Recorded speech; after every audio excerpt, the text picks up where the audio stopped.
for all of you to try to explore all of that with what we've got. What's going what's going on, guys? Uh so we got 19 minutes for anyone just joining. We've got 19 minutes until they start doing reveals. So we're gonna be chilling out for a second. But yeah, so we're gonna do this. We're gonna watch what are we getting in Into the Unknown or not Into the Unknown. Yeah, Into the Unknown. What are we getting in Into the Unknown? That's the golden question, right? What are we getting? What do we hope we get? I'm very interested in the toys collection. What toys are we getting for this set? That's what I really want to know. So, we already saw, what was it? Was it Woody? I think it talked about what, when you play this card, you may search your deck for up to 4 cards, and it also mentioned the Andy's room location. So hopefully Andy's room is a good location. So that tells us that we're already going to get locations added in this set. I'm always happy for some more location additions as well. So, but yeah, we'll see. Look at that. All right.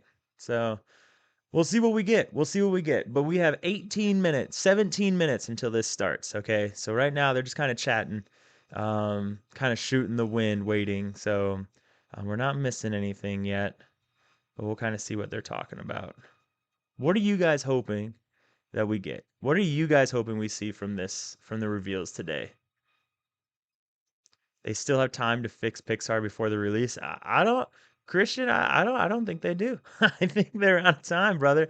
The cards are printed. They're sent. They're at distributors. All right, it might get real loud for a second. We'll see. We'll see how loud I have these guys. All of that shipping stuff, but sorry for that, and we're going to continue to work as hard as we can to make sure everybody all over gets the support and feels like.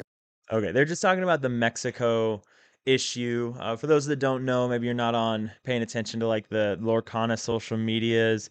The Mexico apparently didn't get all of their sapphire pins. That was a common thing for a lot of stores. A lot of stores did not get any sapphire pins at all, but they sent them a couple weeks later. Well, apparently they never sent them to any stores in Mexico. So, what the gentleman that won the CCQ, Alberto, maybe. I think it's Alberto Salas. He made a Twitter post about it. He made a YouTube video about it saying, why isn't Mexico getting more support from Ravensburger? Well, Ravensburger responded, so good on them. They are working on getting those pins to those stores so they can have their sapphire pins. So that's awesome to hear. All over the country, and I think it's just a really really exciting time. And I've been talking to a lot of people, like I said, in my community, and people who don't even really play this game, who have their I can feel there is a serious significant buzz. Shout out to all the other sets we've had, and they all have their own individual theme and identity to them. Yeah. But this one in particular, there is a buzz around Buzz Lightyear, in fact. man, he got it. Yes. Yeah. There is a buzz in the air. No, but there is an aura. There is a energy Yeah. behind this set because there is so much excitement.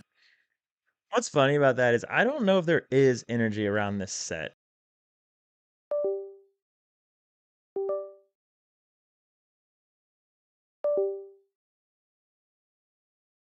Be smaller than previous or shorter than previous sets.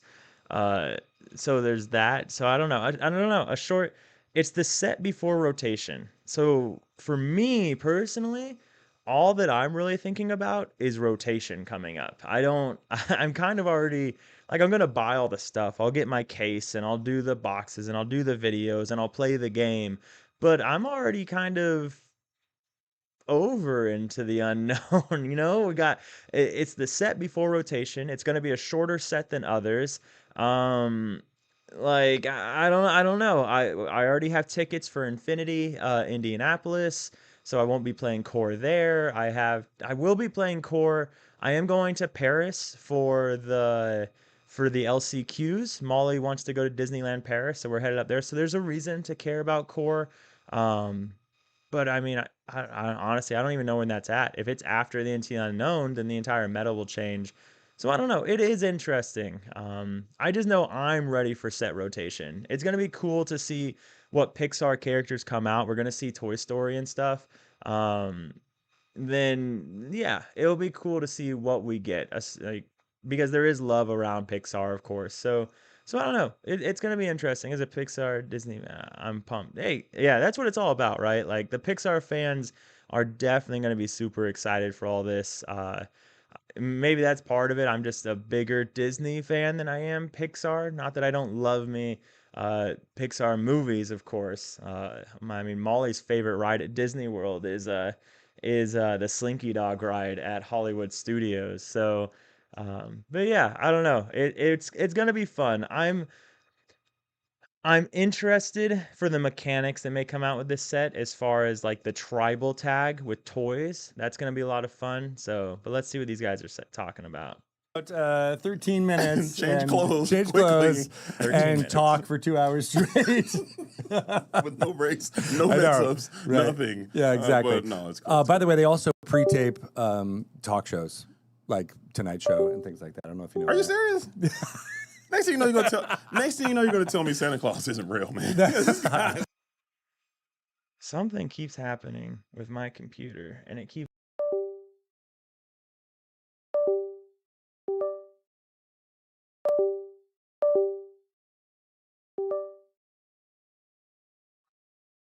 Of studio magic. That's But right. I'm excited for it. I Hour ruin 40 everything. minutes, that is a small feature-length film. Yeah. So I'm excited for it. I'll get my popcorn ready. I'll be tuned in, locked in, trying to see and decipher all the new, cool, and unique things that are happening, and just to dig the vibe and hear where they're taking us to. Because every time they kind of set the stage in these special Lorecasts of where we're going to go and how it's going to look, I'm like, I can immerse myself in, because that's what I've been doing. I don't know if anyone else does this too, but I immerse myself in and I pretend like I'm a part of it. I don't know if that's sad or what. So by immerse, I just want to make sure this is Yeah. true. You get one of those like big like cold bath things, except you No, don't no, put no. water and ice in it. No. You put all my commons. cards. I You put my commons bulk in there. No, I like to. And you just all right. sit down and you're like, I am in the Disney Lord All right, so here it is. This is what I do. Wearing your costumes. This is of what I do. course. This is what I do. I take my bag, I put my deck in there, and I leave my house. I get in my car, and I pretend as if I'm driving into the realm of Lorcana. Ooh. Right? I'm driving in. That's a good way to do it. And then when I get to the store, right, it's me and everyone else who's also in this world. Yes. I happen to be on this side of town, but okay. Man, my laptop. This is a brand new laptop, and it has caused me nothing but issues. Uh, but I think I might have fixed the current issue. Sorry about the mic stuff. It kept unplugging. Hopefully, it wasn't super weird and annoying for you guys. But for those just joining, we've got 11 minutes until they start doing the reveal season. Just kind of shooting the wind right now is what's going on with Greg and Jay up here. So. You thought are that's the what, Illumineer who is but casting these glimmers. I'm realizing through Greg, your Inkcaster. I realize that I'm one of the only people that does this or thinks like this. I'm like, hey, that's not normal. So is your hat your Inkcaster? Is that what someone no, just said in chat? It's this ring here. This And that ring. This Oh, ring that's right cool. there. Oh, I There like it is. that. It's a little. That's what I do when I do.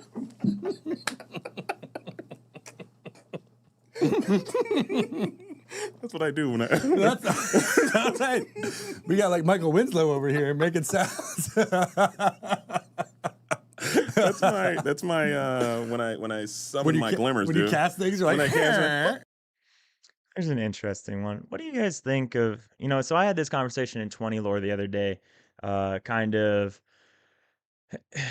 expressing, I don't know, not irritation, maybe expectations that aren't being met, right? So they talked about season 3, and we're not in season 3, right?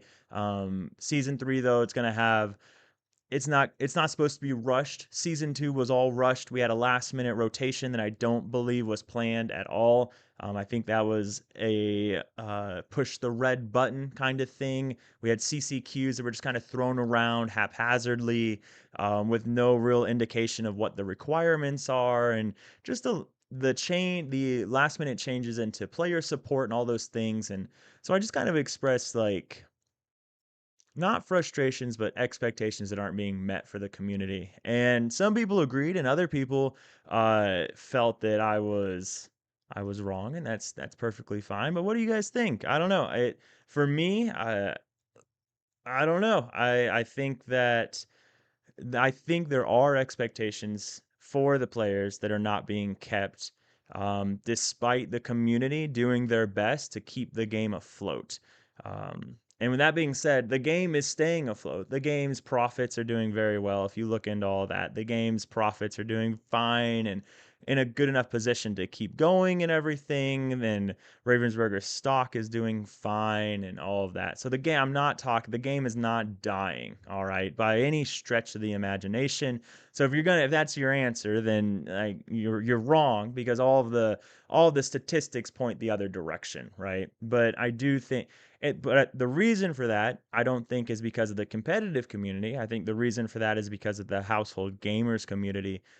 There's a lot of people that just kind of buy the stuff because it's Disney. So they go to Target, they go to Walmart, they go to Epcot, and they see the thing and they buy the thing. And then it's like Pokemon cards back in the day. Back in the day, Pokemon wasn't kept alive because of competitive players. Pokemon was kept alive because we were 8 years old and we begged our parents to buy us a pack every time we went to the store. So I don't know. Their profits are staying alive, but I do feel like there's something owed to the competitive players, the players that show up to locals and things like that, because locals are not doing well by it at all. Some people are thriving, right? There are some locals that are thriving very well and doing great, but for the most part, if you look at Facebook, most set champs, almost all set champs, we had 8 people show up. We had 12 people show up. We had 10 people show up. Even locals, like locals aren't firing, and maybe it's oversaturation, maybe I don't know, maybe it's they don't feel appreciated, but I don't know. I don't think we're going to see anything this set. It's still one of those things that maybe they're still working on getting right for set 3. And maybe it's one of those things of just wait, guys, set 3 will be better. And we'll see, because they said that during set 1. Don't worry, guys, set 2 will be better. So I don't know. We'll see. But yeah, interested to see if you guys feel differently or what your thoughts are. But let's hear what these guys have to say. For those just joining, 6 minutes until reveals start. Ooh, that's going to be cool. That's going to be That's cool, going to right? be cool. This is the first time I think we've had something like this pre-release kit. And the only time you can get it is from the actual pre-release itself. So you have to go there and get the pre-release kit. Yes, And right. I think Pre-release box. Pre-release box. It is a box. It is a box. Oh, that's the other thing. What do you guys think of this box? I hate it. And the only reason I hate it is because it's $40. It's $40 to buy this box. And that's $40 just for the box. So most stores are probably going to charge you $50 for pre-release so they have the box and the prize support, right? So for their pre-release event. That's crazy, right? For this should be a family game where they're like, "Hey, bring all your kids. We want families to play. Also, if you have 2 kids and your wife plays, it's going to cost you $160 minimum to play pre-release." It's crazy. So you can get a box with a promo where you get for free normally. The box, I was super excited for the box until I saw that price tag. And then that price tag around the box was just wow. Just wow. Packs and a lot of other goodies that we're going to talk all about in the hour to come. So Sure. very excited about that. And I think there's going to be enough, like it's its own inclusive thing to where you can have that, give that to the player, and then they can just use that as maybe their seal pool or their draft, whatever you're going to do. I think that's such a good idea. That's Exactly. so cool. That is so Yeah, cool. a different store is going to be able to do different. The box is really cool. Don't get me wrong. But Pokemon does it for like $20, $25, right? So I don't know. I don't know. So, but then again, maybe, so MP3, you have an interesting point. Some stores just charge a lot for their pre-release. I am very spoiled. We have Savari's Own Collectibles. They charge $25 for their pre-release event. You get 8 packs for $25, right? Born to Game charges $35 and you get 6 packs plus a pack per win, right? So and then you get a pack for showing up. So you get 7 packs minimum. And if you win all 3 games, or if you win 1 game, you get 8 packs. If you win all 3 games, then you get 10 packs, right, for $35. But yeah, that's the other part is the upcharge. So now if they're not breaking even at $40 because they pay their distributor $20 probably, but still they're not just going to give, most stores aren't going, if they were charging $35, right, for $5 a pack and they're doing prize support, then you're probably looking at $50 for prize support, or the store has to eat it. And that's not fair for the store either, to make the store eat prize support. So I don't know, just greedy. It was just a little greedy in my opinion. Amazing media outlets to articles on our very own at DisneyLorcana.com website that will be showing off tons of fun. Daniel, yes, actually, kind of. What is it? Jason would know better than I would. Jason, how far is Washington, D.C. from Dover? Like 90 minutes, I think. We have Born to Game Wilmington and Born to Game Camden. They call it Born to Game Dover, but it's actually in Camden. So, but I think it's about 90 minutes from us. MP3 Nut, you would know also. I still need to go to Washington, D.C. I've never been. I've never been. In my defense, I've only lived in Dover for like a year, minus my deployment. So 2 hours. Okay. So, oh, and there is another place called Born to Game. So you might not be at the same one as us. Eyes glued to all these content creators, and I want to see some creators out there getting super creative. I want to see some funny skits. I want to see some costumes. I want to see people out there risking it all to make these. No, don't risk it all, please. That's a joke. That's a joke. Don't risk it all. I want to see some tap dancing. I want to see some cowboys. Get outside. Some superheroes doing some super things. Oh yeah, it's gonna be cool. Yeah, it's gonna. I like it. I think you should. I want to see some archery. There needs to be some archery, or I'm gonna be upset. Okay. For those of you that for those cliff diving, for those of you that have reached down and asked if I have a reveal, I do not. I do not have a reveal. To be perfectly honest, I will probably never get a reveal, and I'm okay with that. I've been a little too vocal about some of my aggravations with Ravensburger. So that's part of it. And I'm also very vocal about my military, the fact that I'm in the military and what I do and all of those things. So I think those things combined, but especially my voicing my aggravations like I have, I will probably never get a card reveal. But like I said, I've accepted that. If I wanted a card reveal, I'd stop. But I don't care enough. Like that kind of thing. It'd be cool, but it is what it is, right? You think I could put these away, or will you still trust me if I'm drinking a Winterspell mug when we're in Wilds Unknown season? I'm gonna keep drinking out of the Winterspell mug until. All right, maybe I'll just do this. I don't even drink coffee, but I would drink out of the Winterspell mug. I would put my orange juice in it. I love me some morning orange juice. Sam's Club makes fresh pulped orange juice every day. I live for that stuff. If I ever get a reveal, I would do archery. Can't promise it'd be good though. I like the name change, by the way. When did it happen? I saw on Twitter the name change and the logo change yesterday. So it looks good, man. Ooh, here we go. Here we go. Here we go. Here we go. Hello? Anybody there?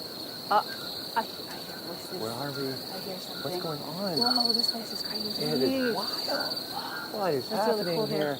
Oh, jeez. Hey. Oh, jeez. Oh, Naomi! Hey, Greg, you're here. I'm so glad you're here. Hey, We're in the we wilderness made it. together. We made This is it. amazing. I'm so glad you guys are here too. Hey, guys. This is amazing. All right, let's take a seat. All We've right. got a lot to explore. There's a lot of wild unknown to explore. That is Here we for go. sure. This is going to be so cool. We'll just hang it up right here. You'll All get the right. lantern. And perfect. take a seat. All Take a right. seat, Naomi. All right. All right. Welcome to the special Lorecast for Wilds Unknown. Woo.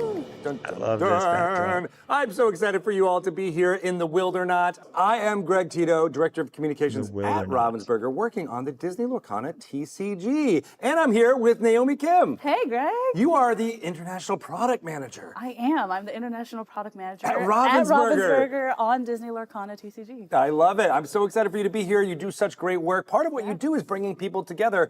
kind of like what's going on in the story of this set, right? Yeah, exactly. We're sticking together, and as a team, we have created something really, really special that we're excited to talk about. Yes, exactly. So I'm still having fun in Wild's Winter Spell In right Winter here. Spell, With this, I know as you still can have your see. mug. It's very nice. It's very We had delicious. flurries of fun in Winter Spell, but now that the winter has thawed, we are in different areas that we haven't explored before in the realm of Lorcana. So the beautiful Wildernot that we're in here with all the vines and the loveliness. We have a couple of friends joining us later to talk. So did we beat the vines then, or did we beat the thaw? Is that story going to be revealed, or did I miss that part of the story? Bigger than we expected. So as we're Yes, exploring all Colosseum. these different areas, we're seeing that it's a lot bigger of a problem than we originally thought it was. That's really exciting. I love all that, right? And of course, Wilds Unknown is coming to you at your local game store on May 8th. It'll be available everywhere on May 15th. It'll be a really exciting time. We can't wait to talk to you all about what is going on in this set because, of course, there are lots of characters joining from various properties at the Pixar studios, including one that we've mentioned here before, Woody and Buzz from Toy Story. Yes, yeah. Maybe some other things from Toy Story might be happening. Exactly. We have some fun friends that are joining in Wilds Unknown. We really do, right, There's exactly. some hints a little bit that we've gotten. I think, yeah, so we're definitely in the midst of it, but I hope we find out, like, how did it melt, right? Because last we knew it was created by Elsa, but then how did all the snow melt? Did it just get warm, right? Is that what happened? Oh, What? There, Oh gosh! Oh, there he is. Hey, Sam. Tarzan would be crazy. Tarzan would be crazy. I don't think we'll see it, but man, it would work though. Oh, it was right here. Here we go. There it is. Hey! It's teamwork. We love doing it. I'm so helping glad each you're other here. Are you sure that was your hat? I think it looks like Woody's hat. I'm not gonna lie. It does kind of look like Woody's It does hat. kind of look like Woody's hat. Hey, I'll rock speaking it. of, all right, here we go. All right. Speaking of Woody, Exactly. We've got Woody, leader of the toys. This amazing card. We can't wait to show more to you right now. So, Sam, what can you tell us about this card? This card is great, Greg. I mean, when you play it, it gets you a toy from your deck. The toys are awesome because when they're together, they're better. So the more toys you have in play, the better off you're going to be. And with Woody, you can look at the top 4 cards of your deck, grab any toy, or Andy's room, and that's just kind of a fun flavor we added there because we got the Andy's room location in this set as well. Ooh, that's cool. Yeah, It's a hero. Yeah, this one's a really fun one. Great card. Nice. Cheated And out you, turn 2 with a Sam Johansson, crude. you are the lead developer for this set. Is that right? That's right. Yeah, Step I did forward lead development for profit. Wilds Unknown, and alongside Lucas and Levi, who did design. That's awesome. So, what's the difference between development and design? How do our fans want to differentiate that? So it's almost like architect versus engineer. We have the architects, which are the designers who kind of make these great ideas for the game, and then they hand it to us, which are the engineers. We play with the ideas. We tell them what works, what doesn't, what's fun, what isn't. So that's kind awesome. of how it goes. Yeah. so cool. Working on Woody, leader of the toys, with this group. I sure do. Yeah. All right, so turn 1, Angel on the draw. You play Angel, Accrued, play Andy, search your deck. Sounds pretty good so far. When we were developing the card, we realized that just having more cards is fun. So Yes, love that. we ended up Absolutely. with Inkable on them. Have you been able to check out in card form yet? This card? This is actually my first time seeing any card from Wilds Unknown. That's Oh amazing. my Look gosh, at that. an actual card Wow. form. So Wait, you good. want to read out what is going yeah. on in this card? Because I Yeah, think everybody loves to absolutely. kind of understand it, especially from someone who had Worked such a so hand hard in on developing it. Yeah. So with Woody, leader of the toys, 4 cost, inkable character, 3 strength, 4 willpower, 1 lore. Pretty respectable stats for a 4 cost character. Vines. We got hero toy, of course. When you play this character, look at the top 4 cards of your deck. You may reveal a toy character. It's a direct buff to Judy. Judy's a 3/3, so there's that. At the bottom of the deck once you're done looking at them. So Oh. Awesome. And toy is a new classification for Wilds Unknown, right? That you guys created? yes, so we felt it necessary to put toy classification on these cards because we wanted them to find each other. We wanted them to look for each other while they're in play. So like we have some cards that say if you have a toy character in play. Yeah. I do a love thing. that, and it's so perfect for Toy Story, and like that fits so well with that movie. Yeah, it does. So good. That's and we all awesome. stick together too. We're all toys. In We some really way, do. right? We really do. This is We're all great. toys deep We're all down toys. inside. Exactly. Yeah. So you had mentioned location. We have Andy's room. We are not showing that one quite yet. We'll be able to check that out when we start previewing a lot more Wilds Unknown cards. But we do have one location that we want to make sure you know about from Toy Story. Tell us about Pizza Planet. Yeah, so when we were doing true. Toy Story, we knew that we had to Pizza include Planet? the classic Yes. locations, like Andy's room we saw on the last card, but Pizza Planet Oh, is just an Had to. awesome theme to have now in Disney Lorcana, and Emerald. as you can see, we've kind of put 2271. we've made our take. You know, this is Pizza Planet in Lorcana. loses Yeah. one Very lord. cool. It does. I love that artwork so much. Yes, the vine is there. Do you see that in the art, Greg? I It's know. so cool. The It's- vines it's doing things. It's everywhere. It's everywhere. It's spreading We've got- through. Kelsey. It's That's all over true. the place. Naomi, what can you tell us about this card? You want to read off what is in there? Yeah, so this is Pizza Planet Spaceport. It is a 2-cost inkable with 7 willpower, and you gain 1 lore if you have it in play at the start of your turn, and it costs 2 ink to move your characters into this location. The abilities are you are clear to enter. Your toy characters can move here for free. Heavily guarded. Whenever a character is challenged while here, each It opponent is. It loses is really 1 nice. lore. Oh my It's gosh, this is annoying. really cool. This is really fun. Yeah. So Sam, what can you tell us about developing this card? Yeah, so this card's really fun. I mean, Like, you can kind of read the card as you want to play it while you have a lot of toy characters in play. Because just imagine, I have 5 toy characters in play. Now I play this card. But normally, if I play this without toy characters, I have to pay 2 ink for every Every character. single one. That's so expensive. Yeah. But you're clear to enter. Toy characters get to move there for free, which So in the good. movie Yeah. makes a lot No, of I sense, agree. right? I agree, They get slap there for happy. free Yes. on the car. All the toys are there. And then now a very emerald effect here while being challenged. Opponents lose a lore. This Definitely is going to gonna help be you close that gap where annoying now your to characters are deal with. questing. And when they quest, your opponent's probably going to want to challenge them. And now guess what? You're taking away their lore while they're doing it. So Wow. you're getting closer to actually. winning that race. I like that it's So each fun. opponent too. So during multiplayer, In multiplayer, that's going to have This a is a much good bigger one. effect. Yeah. even better. Big bot multiplayer. Talk about a game mode that's not giving support. Yeah, that location is gonna be really annoying. I can't think of any like off the top of my head cards that say went while at a location, but there's that stuff. We've got the hang on, Ellipse to Wilds Unknown. Sam. legendary. Well, you'll notice that Sid actually doesn't have the toy classification. And you're probably thinking, well, that's obvious. But, That's Fun right. But fact he does there. have the That's villain good. That's very good. classification. Yeah. What's Yeah, I up, think he's brother? the one character from Dude, Toy Story Lorc- we have in this set without that classification. So Lorcana villain, brother. Man, 1 second. 6 cost uninkable, 5 strength, 5 willpower with 2 lore.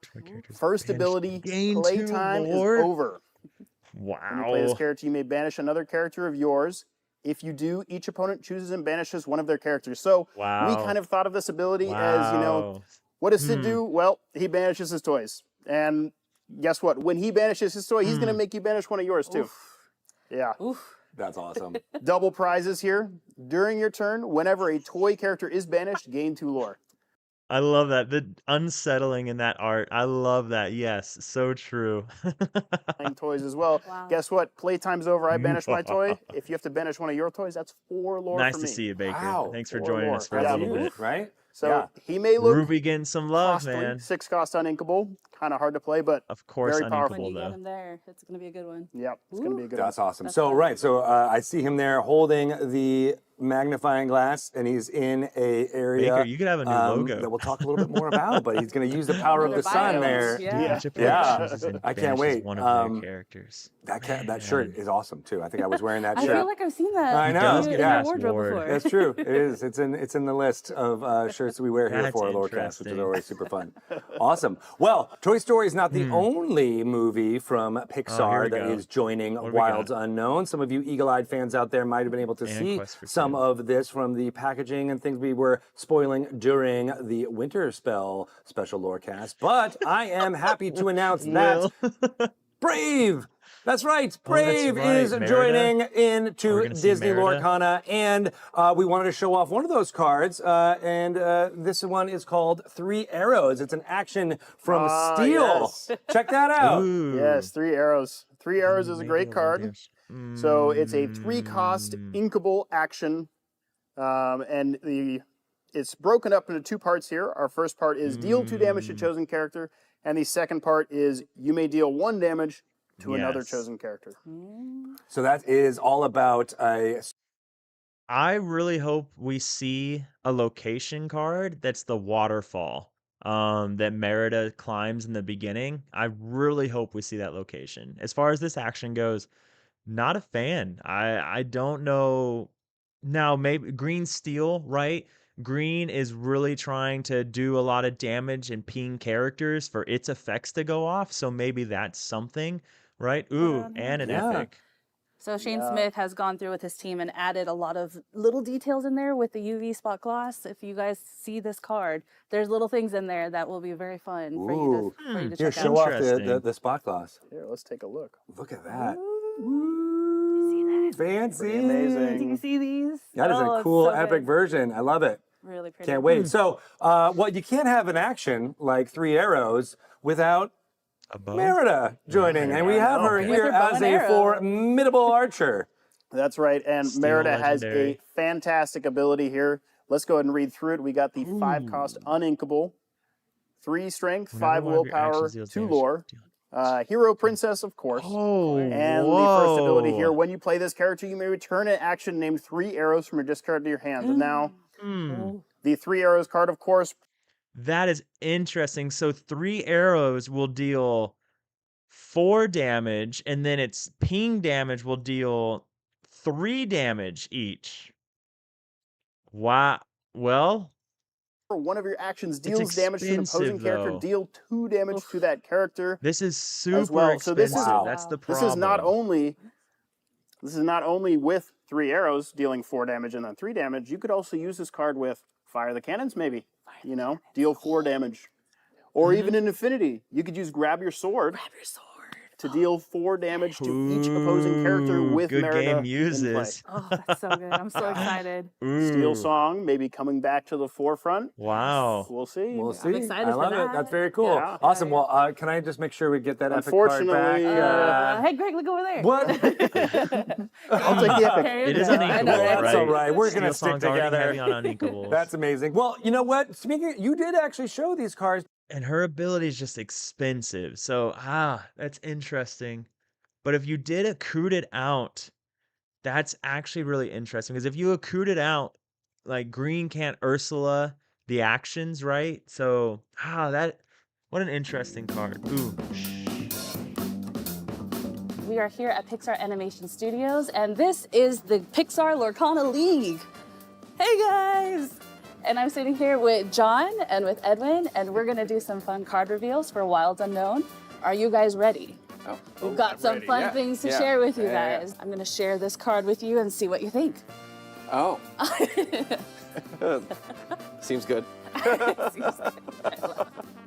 Oh, nice. Okay. This is the reaction of, Got this some is fun not a things good going card. on. Yeah. Steel. Yeah. Yeah. Love me some steel. All right, but with that card, we're gonna share one more, and I'm excited to get your guys' reactions to this one. Okay. Oh, that seems extra good. Yeah. That's gonna be a fun one. Yeah. Oh man. Yeah. That makes the first card. Yeah. This is why we share that card first. Okay, Yeah, we've got 3 other cards that we're going to share. Are you right. ready for this? Yes. This is a Yeah. different film, Yes, and so we're yes, very that's excited to true. get your reactions to this one. Okay. The first one I will share with you is... Ooh. Just a 7. That's what we were hoping to hear. Yeah. Okay. Strength Oh, does an additional interesting, 2. I feel like my Interesting. reactions need to top your reaction. Yeah. This was genuine. Yeah. Oh, So much nice. is so good. It's nice. Yeah. That Yes. is interesting. I'm going to Any share the action. second card with you. Wow. Oh, ew. I mean, I'm very curious about ew, the as in, reaction as here. in, The character? amazing, but also it's like a very visceral reaction to was seeing gonna say. this guy on a card. Oh no. I think that's going to be the reaction to a lot of people. Ew, Yeah, but also yeah. yes, he had to be here. Yeah, the Yeah. perspective play is, with those. Yeah, right? It's, you're ew, really ew perspective. inducing. Yes, yeah. It reminds me of the movie though. Yeah, It it's so does, good. right? Yeah. Making a toy story. Toy, yeah, right? Toy deck. Yeah. Hey, I'm glad you guys already caught toy on. is a type. All right. Interesting. I love that you noticed. And the last one here. Oh, you gotta have it. You gotta have it. Oh, it's I like the exciting. artwork on Yeah. this. Oh yeah. You know what this This means. A goes little, to a this little, side. a little giveaway, but there you go. You gotta have You it. have to, right? Oh, yes. I don't know if Three Arrows will see play necessarily, but the fact that you could play a singer and then play Merida and then do something, right, is something. Like, I don't know if you ever, I don't, off the top of my head, I don't know if you play 4 of them, but if you see this later on and you have something like Grab Your Sword, maybe, it would be an interesting card. It's an interesting card to say the least. I will say that. It will see play and testing to figure out if the breakpoints are worth it. I'm excited for this So- one. Nice. Oh, we're not going to show that just yet. We've got lots of exciting things to show. But in the meantime, I have 2 amazing friends to join us to talk a little bit more about Wilds Unknown. Jenna Jafrida. Ooh, I'd have to read it again. I'd have to read Merida again to give an answer for that one. Lead designer on this one. Hello, welcome. So Jenna, what can you tell us a little bit about what a narrative designer does here on this TCG? Yeah, it's kind of a crazy job, right? So, a narrative designer for a TCG like Disney Lorcana, we are storytellers as well as guides. So, we often set the vision at the beginning of a set, figure out what the story is, how it connects to what came before and what came after. And then we also, work with our design and our art partners to make sure that it's all very cohesive. She better tell me what happened to the snow, okay? I want to know what happened to the snow. What we set out to do at the beginning is what our players have in their hands at the end. I love that. And Yeah. Levi, you work on the design, so writing some of the mechanics and things behind that, setting the numbers, is that correct? Yeah, absolutely. We're always trying to be sure that in every step of the way we can get that story Okay. across in the mechanics and be sure that our cards work properly to tell that story because Disney's all about stories at the end of the day. Mhm, I absolutely. They're love really that. You quiet. guys all Sorry, work hand in guys. hand with so many of the wonderful people here at Ravensburger working on the Disney Lorcana TCG. But I'm here to talk more about Wilds Unknown. We are here in the Wildernut in this wonderful area, and there is a little bit of a story being shown here as we come from Winterspell. What is happening here from your perspective, Jenna, now? Yeah. This is, first of all, beautiful, and I feel like I am in the set myself right now, which You is are. very exciting. I know, yeah. We're traveling. We are. So this is the follow-up to Winter story Spell. of a You know, girl. Elsa froze the vine, but it didn't stop it from growing. And now that all of that ice and snow has passed, it's still here, and it has a new attribute, which is flowers in every ink color. Because if you remember, it's sucking up flood ink, which is all of the inks mixed together. And so all of these flowers, we have one for each color, they have special and unique abilities that cause problems for some of our Glimmers and Illumineers who are lost in the wake of the storm. They've been spread out to 3 different environments. We have a jungle called Wildernot, a set of mountains called Torchlight Peaks, and the desert, which is the Great Empty Sea. Oh, that's exciting. Yeah. Yeah, and our glimmers are They're all strewn lost. all around They're them. all separated from each other. We have a lot of teams and families represented in this set, and I think that we worked on that mechanically too to show that they've been separated from each other. Exactly, yes. Many of the families and teams you'll see in the set will be kind of separated into 3 different ink colors, and that kind of shows how each one of them has their own journey to get back together and to reunite. And those ink colors correspond to the environments, which is kind of a fun bit of storytelling in this set. I love that. I love Yeah. how the TCG properties of things can actually then tell the story and Yes. move the people forward so they know what's happening, even just by what ink color certain things That's are. exactly it, Right, yeah. awesome. Well, we do have 2 It is a amazing very cards that we blue want to steel talk through card. right now in the Wildernot setting. We have Woody Jungle Guide. This is an amazing card. another Levi, would you amber- mind reading out what we have here with this card? Shift 3. Yes, so Woody is a 5-cost uninkable amber character with 1 2 or strength, 5 less. willpower, who quests for 2. One. He has Shift 3. Then his first ability here, Let's Get Moving. Whenever this artwork. character quests, draw a card. Then you may play a character with cost 2 or less for free. And then his second ability, Everyone Gather Round. Your other Tory characters get +1 willpower. Character costs 2 or less I for love that. free. So he is all about trying to get more toys on the board, ready to play. Yes, exactly. Our toy That's characters true, in this Quest. set kind of have a theme around cost 2 and less. And so Woody kind of helps you on Hmm. both angles with that, letting you play more cheap characters to the board. And then It's if they're the always toy characters as uninkable. well, they even get stronger when you do so. Because they are small. Because they are toys, they are small. They are very small. I love that. Yes. And I love this artwork of Woody exploring the wilderness. And you can even see Sorry, the two new people are really, really quiet, and Greg's really loud. There's no good way for me to control the audio, so I apologize for that, guys. while we were working on this set, Woody sort of going around and collecting all of his friends and leading them back out. That's a Rockstar great on story. six That's what would we're all be doing. We got to stick together and stupid. get gotta stick everyone get together. going and figure out where they're going. I love that. We also have this amazing card, Merida, Gifted Archer, which is a little bit different from one we've already shown out there. But yeah, Once Levi, what characters can you tell us about exerted this whenever card? an opposing character Yes, challenges, so you may Merida roll is 1 a damage 5-cost inkable character. She has Ooh. 3 strength, 6 willpower, and also quests for 2. She has shift 3, and then the ability Fierce Protection. While this character is exerted, whenever an opposing character challenges, you may deal 1 Princess. damage to the challenging character. Version of Merida. So is that when she declares the challenge? So if it's a 2-1 like Olaf, then the Olaf gets banished? Every time the opponent challenges, she's going to get to deal a damage to them. It makes your opponent kind of think twice before they want to challenge in. If they Yeah, only have okay. a few willpower left on their character, then they're going to lose it before they can even get their challenge through. Wow. Yeah, that's pretty exciting. There we go. I love that. And I love that she is protecting her little brothers. That's So super we need cute. a baby Maybe you'll see Merida, them in the and we set need a too. baby Ooh, Woody. Maybe. We'll Maybe. see. Yeah, that's exciting. Jenna, what about 360 the is storytelling this in is this a card? really good card to get on Yeah, I turn mean, I 3. think it's exactly what Levi said. We have the brave characters sort of encamped in the Wildernaught in this set. It's one of the places And we it's have them. inkable. Get excited. It's a really good card to get And on turn 3. I love this one because she's so like obviously surrounded by the atmosphere of the jungle. You know, you see the emerald flowers, which they're supposed to be tricky and sort of, the fog is supposed to be confusing because emerald is very adaptive and flexible. So that was sort of the thought behind that one. I take that. Yeah, Emerald's exactly. All annoying. right, awesome. That's well, what emerald we is. also have another environment, the Great Empty Sea, which is very desert-like. It makes it feel like you're venturing into somewhere very different than the Wildernaught. It is lacking in vegetation. It sure is. In fact, it's even lacking in cacti. That was one of the decisions we made early on, is that we wanted this desert to feel distinctly Lorcana. So instead of seeing some of the desert plants that we might be more familiar with, we have things like ruins. Yes, very Ooh. mysterious. What are they ruins of?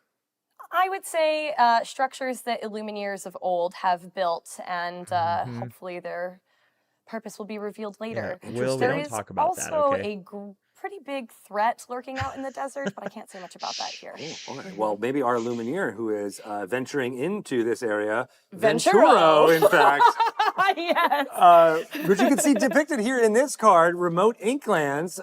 Levi, what can you 2261. tell us about this location? Yeah, so Remote Inklands is a 2-cost inkable ruby location, has a move cost of 2 and 6 willpower.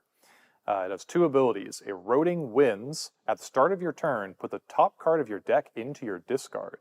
And Successful Expedition. Characters get +2 strength while here. It also has 1 lore. I like that. And here you can Okay. see Venturo depicted pointing.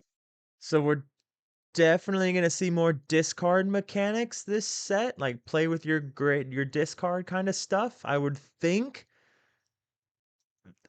That's expensive to move for 2 strength, and that is quite the effect. So And the desert is not very accommodating, but by sticking together and helping each other with their different skills, they'll make it through. Why aren't deserts more accommodating? They should be kinder. They're so harsh. I mean, Yeah, but there's a lot of Horn beauty King there. mechanics, right? But Levi, this is really exciting to have a location that buffs up your characters the way this one does. Yes, yes. And the first ability on it, too, seems like a bit of a downside at first, but many of our Ruby cards in the set will actually have mechanics that might tie into that. So it'll be something to look forward to. It might be better than you think to be putting your cards into your discard. Interesting. All right. I like Okay. that you're alluding to what that Transport could possibly pod. be done for some deck building things happening there. I like Ruby it. We'll have to see Emerald. soon. Awesome. Well, these are not the only glimmers that are venturing through the Great Empty Sea. Here we have Gadget Hack Wrench. What can you tell us about this card? Yes, so rare. Gadget Hack Wrench is a 4-cost Inventor. uninkable sapphire character. She has 1 strength, 5 willpower, and 1 lore. 2 abilities. She has Time to Tinker. When you play this character, you may play an item with cost 3 or less for free. And well supplied. Your characters with support get +1 lore. Ooh, all right. So this maybe is cool having a gadget return. because Robin Hood puts it in the discard, and if there's a bunch of stuff that works for discard, then that could combo really well, actually. We might see a specific item card that she's designed to work with at some point too. It does seem to have some synergies there with your item Sapphire cards, for sure. I also just like that, again, like this is a great example of a mechanic supporting the theme of the set. Your characters with support get +1 lore. You know, you got to stick together, you got to work together. We're all we have out here. You're in the desert. If you can't rely on your friends, who can you rely on? That's So very true. true. I love that. Oh, that's so cool. And then in another area, we have the Torchlight Peaks, which are much more mountainous. Isn't that, I love the name, the Torchlight Peaks. I do too. And part of why we picked that name was because when we were designing this area, you know, we knew we wanted this dramatic lava to be part of the landscape. They've been trying to make support work in Amber for a long time. So maybe Amber, Sapphire, and support will get enough help this set. It definitely feels very arcane, and Shanzay is out here with her glimmers, that trying makes to get back sense. to the Luminary as well. That's great. Awesome. And we do have some families returning from different areas. It's not all Pixar characters. We have Luisa Madrigal and her Oh my God, what a team beast. trying to get back together. So yeah, what can you tell us Shift about this 3. card? Yes, Remove so all damage from Luisa chosen Madrigal, this Confident character. Climber, is a 5-cost inkable character with 6 character. strength, 4 willpower, and 1 lore. Move. She has Shift 3, and then the I Can Take It ability. For 1 ink, you may Interesting. move up to 1 damage counter from chosen character of yours to this character. Then, if this character has 3 Wow. or more damage, move all damage from this character to chosen opposing. So you can play this later on, and as long as you have 3 ink, you can do it. If you have 6 ink and you have 6 damage spread across your characters, you can pay 3, then move the 3 damage, then pay another 3 and move 3 more damage, right? To her, Did she I read takes that all correctly? the pain from other characters. She takes their damage Yeah. and shoulders it herself. But if you get enough damage on her, you get to suddenly move all that damage to an opposing character and maybe just take it out in one fell swoop. Yeah, that's sort of like big, like bursting out moments. Yeah. Yep. There's a song there. That's impressive. Surface Pressure Okay. makes me cry every time I listen to it. I can too. admit this on camera. I'm not ashamed. Yeah. It's so good. And this card is wonderful because, you know, and we can't say too much here, but like we've been talking about, all of the glimmers have been separated from each other, and the madrigals are no different. Yes. You'll definitely see a few of them in this set, and they're going to be spread across the various biomes. Oh, so they're not all in the Torchlight Peaks. Right. Oh, okay. So they want to try to get together, hopefully here by the end Reunite. of the Wilds Unknown story. Correct. I like that. Kelsey, All right, yeah. cool. That's well, how I'm reading it. They are not Red, alone in Purple the Torchlight Peaks. We Hades? also have a Ooh. property and movie and bunch of glimmers from The Incredibles joining Oh, yes, The this Incredibles. amazing I set. forgot. Also from our friends at Pixar Studios. Elastigirl and is here we so can good. reveal Mr. Incredible. Yes. Or Very excited. Mr. Incredible is a Robot or steel villain 4-cost character? inkable character. Okay. He has 4 strength and 4 willpower and 1 lore. His ability, Kapow! When you play this character, you may deal 2 damage to chosen opposing robot or villain character. And it's Mr. Incredible taking out the trash. Taking out the... She would have to get banished, right? That would be super busted because otherwise you'd have to hit her with a 7-cost character. She would have to. Ooh, I'm interested. I'll have to read it again. Hinting that there is actually something much larger going on, which is a battle between the glimmers of the Incredibles and an Omni droid. It's actually a pretty cool panorama. Where's Yeah, my Omnidroid? super suit? Really? Yes. I wonder who will win that one. I mean, I have a favorite. Oh, that's pretty cool. I love that that can be brought to life with these types of cards. And of course, the artwork here gets it all even more closer and making it feel like you're a part of this cinematic and wonderful story. This panorama has 2 cards next to each other, and someone who can talk all about that is the art director, the art lead for this. And we can't wait to talk to Anna about that right now. Hello, I'm so glad to welcome Anna Stosik to our video call to talk a little bit about all the art and amazingness that's happening here in Wilds Unknown. Hi, Anna, how are you doing? Hello, Greg. I'm great. How are you? Doing good. Where are you calling in from? I love that we are bringing in people from all over the world, similar to what's happening with our Glimmers here in Wilds Unknown. So I am currently in Poland, where it's quite cold right now. So I think that the mood is kind of similar for us, but the mood is quite different in Lorcana. That's true. It's what was happening in Winterspell, and soon we will be in the seasons similar to Wilds Unknown. But I wanted to talk to you a little bit about what's happening in this wonderful panorama that we get to see of the Incredibles fighting the Omni droids in the Torchlight Peaks. What can you tell us about bringing this to life as the art director of this Go set? back. So I was working as a set lead for this set of Lorcana, and I had the pleasure to develop these 3 new locations that we have in Wilds Unknown. And one of them is Torchlight Peaks. This is an steel amethyst location, and in this panorama we are in the steel parts of these mountains, and you can notice all of these steel ink cues that kind of require from our glimmers to be really strong, because this is the quality of the steel ink. And you can see that some things work a little bit oddly because they are magical. You can see these steel floating rocks that are light despite being... Are we going to have a robot deck? A robot tribal deck? Also see some superheroes in Lorcana this time, and this is the first time we bring these Pixar characters to Lorcana, so that was quite exciting to show them here. That is exciting, yeah. And I love that these 2 cards together show this amazing landscape in all of its glory. And you mentioned those floating rocks. What is the magic of Lorcana is making those steel rocks float? That's what you said? Yeah, I think that if you looked closely at previous sets of Lorcana, floating rocks are quite common.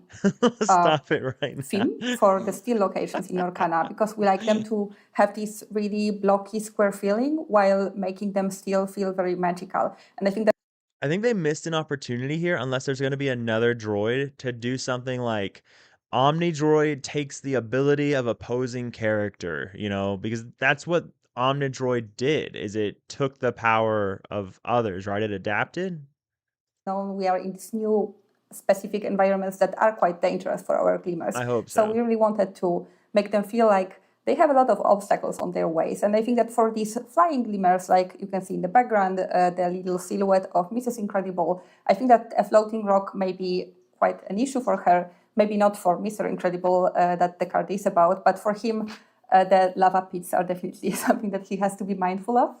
And with these panoramas, we are trying to... This is not the only panorama that we have in Wilds Unknown. Also, we have some really exciting ones, I'd say. Yes.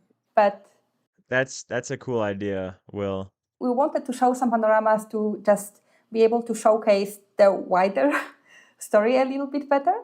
And here we can present not only the environmental threats that the glimmers have to kind of handle, but also the villains in the same one image, even though this is 2 different cards. So I think that this is a great way to show some story moments that also allow us. I'm here for a robot tribal deck. I'm here for that. Like just a whole bunch of droids. That would be fun. Ones that have no edge, that are very exciting to collect, I think, that really showcase the full image. I do love that. I love when people get that aha moment when they open up a pack and they see one of those that goes all the way to the edge, and they're like, oh, that must mean that there's one that's connected to this, and then they start to look for that card in the other packs that they start opening up. That's always such a fun feeling for fans out there.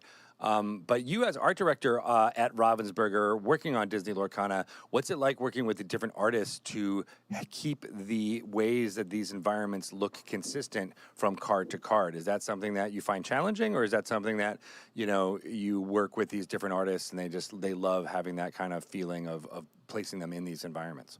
That's a really interesting question. So on this set, I was working as a set lead, which means that I was working a bit more with art directors of cards than with the artist directly. So I was responsible for keeping the things unified and making sure that everything feels like they really are in the same environments here. But our card art directors, they put a lot of thought and effort into making sure that the artists understand the needs and that they understand what we are trying to say with each card. So I think that it is quite tricky, but we also work with amazing artists that provide so many of their own ideas and their own thoughts, and they really translate these thoughts into the beautiful little pieces of art that we then show in the cards. So I think it's a collaborative process and quite a... So apparently there's already been a lot of reveals on Facebook as well that have not been shown on the stream yet. So for those of you in the Discord, make sure you check out the spoilers chat, and you guys can see those as they get posted in there. Goal, which is, you know, a really important thing. So thank you for what you do. And it comes to life when you get to look at these cards, like especially when you look at the cards that are depicted in the Wildernot, the more jungly type area, where you might see some of the jungle motifs of where I am in right now, being something a little bit more different than what the Torchlight Peaks can bring to life. So what was it about this location, this environment, that you wanted to make sure was consistent amongst all these cards? So all of these locations were very interesting to develop with our amazing artists, and what we wanted to show is that each location has 2 different inks in it, but all the cards in Wilds Unknown are single ink cards. So we wanted to have a clear separation between, in case of Wildernot, the amethyst and the amber part of Wildernot. And I think that the amber glimmers have it a little bit easier in this set, because their locations are a little bit human-friendly, or glimmer-friendly, I should say, because not all of the glimmers are humans, but also more Illuminer-friendly. They have some man-made structures that are very old, and they are just remnants of the old structures from Lorcana, but they just use them. But with these emerald glimmers, we provided quite some obstacles for them. So they are in these locations filled with swampy areas, filled with vines that are so difficult to kind of cross. And also we have these vine flowers that are tricky to handle, because they are very interactive, and they also maybe will hunt glimmers and try to do some things to them in some of the cards. Ooh, those vine flowers. They look so pretty, but they could be dangerous. You never know. Yeah. Well, you've mentioned a bunch of times how this is a team effort and how there's so many people that contribute to the decisions that get made around every single card. And we have been really enjoying bringing some of that to life in the last few sets for a specific card. And we have one of those videos right now that you were able to contribute to, as well as some other fun folks that are about one specific card set in the Wildernot. Maybe we can take a look at that right now. What do you think? You want to watch it? Yeah, let's take a look.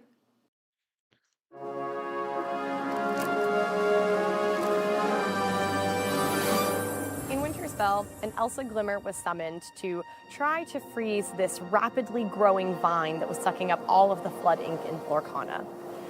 The winter storm that came about as a result has now dispersed, and the Illumineers and Glimmers have found themselves lost and scattered throughout the Inklands in new and unfamiliar territories. In Wilds Unknown, they need to make their way back to the Great Illuminary, but the vine is still growing, and it's brought new challenges and perils that they have to overcome. This is also the first time we see Pixar Glimmers in the realm of Lorcana, which brings great opportunities for storytelling. We're excited to show the realm from a new perspective, and how better to do that than from a very, very small one. My name is Chris Meeker, and I am the creative director for the Pixar Consumer Products team. And my name is Jocelyn Ramirez, and I'm a designer on the Consumer Products team here at Pixar. I think when we approach bringing our characters into a new project or a new product, it's always really important for us to make sure we're staying true to the characters, but also true to the stories that the films tell us. The characters are so beloved and well-known, and people really want to see them kind of play around within this new world, and there's a lot to explore and kind of a lot to imagine. Game design was excited about Pixar joining Disney Lorcana.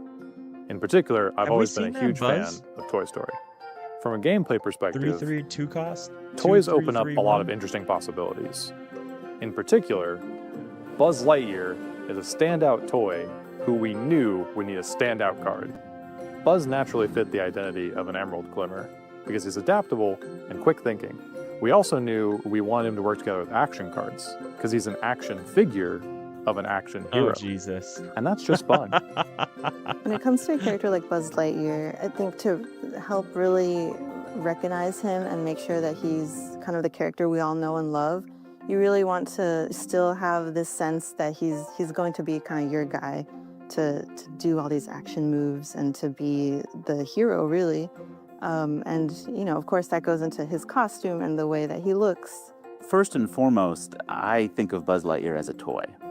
And even though we're introducing a glimmer of Buzz Lightyear in the Lorcana world, that's what people love Recast about 4 him. too? You know, one of the things people love about him is he's a toy. So as we bring him into this world as a glimmer, we're going to want to kind of preserve that and kind of reinforce toy scale. So for this particular Buzz Glimmer, we knew that we want to place him in the wheel.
Excited to see the decks people make with Buzz.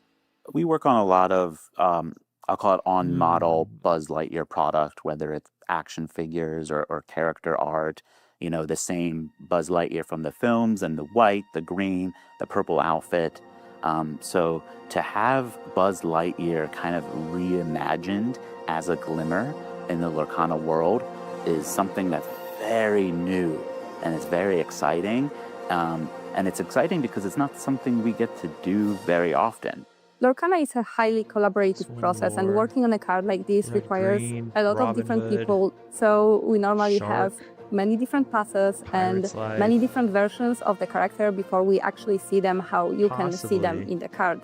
And we kept the card with Connie, who have finalized the costume for us. And this is what you can now see as a final product of our work. Ooh, that you looks can good. see how much thought went into designing this costume and the card.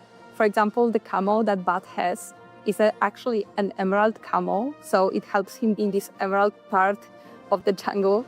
We added some face paint on both his face and his helmet. Since Buzz is such an adaptable glimmer, you can notice that on his utility belt, he has a little string, and we like to assume that he have just found it and now he's using it. And we think, adding these little details that connect the costume with the world and make it feel like just one unified world, that's something that really helps to feel like Lorcana is this reality, like this different place where these glimmers really exist. We also added some little details that make him still feel like he's this tiny little toy in the huge jungle. So we have visible stitching on his costume. We have this star that I love so much, the little star button on his shoulder that kind of connects him to being this important figure, but also keeping him still tiny and fragile and very toy-like. When looking at a card like this, you can see how much love goes into an artwork. You can see how many decisions are made and how that translates into our final That's a good point. One thing I love about the art on this card is that it alludes to this larger story of the toys all being lost and separated from each other in the jungle.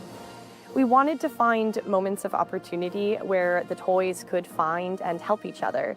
And Buzz is a man of action, which is taken care of by our wonderful game design team with his abilities, but also in the storytelling here. He clearly has heard the squeaks of distress of the little aliens, and he's swung into action to save them from the vine and bring them back to the Great Illuminary. Being able to take a character that we know so well and getting to actually explore with it and have fun with it, it's a really great. I'm proud of her. You can tell she does not really want to, she does not like public speaking, probably not a big fan of crowds, but she's up here doing and talking about the design and everything in front of 1,000, 1,500 people watching. That's pretty awesome. Good for her. So Ripped from a booster. and I say that because she hasn't looked at the camera once yet. So really, really proud of her. Wow. What an incredible video, right? Being able to see all the people that work on one card, Buzz Lightyear, Jungle Ranger, really does seem like it's got a wonderful team working at Ravensburger and at Disney and at Pixar, kind of all contributing to the storytelling around this card. The captain tag. Yes, I think everyone did amazing work with bringing this character to life in Lorcana in this new and fresh version. It's so fun. And so one thing I did want to make sure to let people know about is the Enchanted cards for Wilds Unknown. I know these are wonderful, wonderful different cards that people can look for when they open up for packs. And the style for this one is one of my favorites that Disney Lorcana TCG has ever done. Anna, what can you tell us about this Enchanted style? So the Enchanted style in Wilds Unknown, we called it L'Or Nouveau, which I think is a very fun name for the style. It is the styles of the sets are always inspired by some themes of the set. And in this set, we have a lot of these natural locations and not a lot of man-made locations, really. So everything is quite fluid and organic. And we also have this huge vine growing through the world of Lorcana that started in the previous set, but here we can really see it growing everywhere, even if it... Please, no location Enchanted. It never works. It never works. Please. Something very organic feeling as a style for this set. No. So we figured out that we may maybe work with a very popular old style, which is Art Nouveau, and get a little bit of inspiration from that style. So we didn't want to exactly copy Art Nouveau, but we wanted to take some elements that we thought will work well with in Lorcana and kind of treat it as if this style was developed in Lorcana or these characters were kind of frozen in these moments of time in kind of a different style or setup. So we took some organic elements, we took the circular motif from the Art Nouveau images, the ones that we feel are most iconic, because of course the style is quite broad. And we used the circular motif and we used a lot of these organic elements to kind of showcase the connection to Art Nouveau, but these characters are also painted as if they still belong to the world of Lorcana. So it's not a direct copy of the style, it just takes some elements of the style that inspired us to create the new L'Or Nouveau style here. I love that. I love that. I love that we're taking something. Sidebar, who watches TV with captions? I have to. I have to watch TV and movies with captions. Otherwise, I don't have an idea what's going on or what they're saying. Of the cards that are in this style, which is one of our iconic cards. All right, I'm and not alone. It may be one of the ones that you just heard not about a location in iconic. the making of a card video that you just saw. This is Buzz Lightyear Jungle Ranger, one of our two iconic cards in this set. All right. What can you tell us about bringing this specific That L'Or iconic Nouveau does look style very to good. these iconic cards? That does look very I good. think it's a very interesting example because it uses a lot of these motifs that Art Nouveau would use, but in a way that's not really, like, it doesn't look like an image that was made over 100 years ago, glad of I'm course. not It's alone. quite modern feeling, and it's definitely something that belongs to the world of He's got Lorcana, the needle. while using and repeating the motifs that we wanted to preserve from the style that inspired us. So you can clearly see the circular motif around Buzz. You can see him quite posed to match this framing that we I wish provided this for was him. colored And you can right see here. some decorative vine elements in the background, and even the The little aliens are aliens. now participating in just being this ornamental part of the frame. I think this card is also by Connie. If it's Woody though, for the other one, that's gonna be crazy. Like, how did they fail so much on the last two sets of Iconics? Maybe they're learning. Maybe this is them learning. Hey, we're gonna develop a set around these two cards. Let's make the Iconic also these two cards. So maybe this is them learning. If it glows in the dark, that would be the coolest thing ever. That would be so cool. But you can clearly see that this one feels more just compositionally stylized, and this decorative framing is definitely something that we This wanted to looks have here, really while good. also making this feel like a real I part can't wait to see of it the in world. person. So we didn't want to add an artificial frame. We wanted to have a frame that feels like it's a part of the picture. It should have been Stitch and Angel last set. Winterspell was like Stitch and Angel, or at least Stitch and Elsa. Like, I mean, Elsa caused the winter, right? But then all the cover art was Stitch and Angel, right? One of the vines itself. Yes, I agree. And also these little swirly shapes are so characteristic of the I'll be emerald shape language, disappointed. which Nick, this why you bus gotta is be an like emerald gleamer that? as well. So we always try to connect that.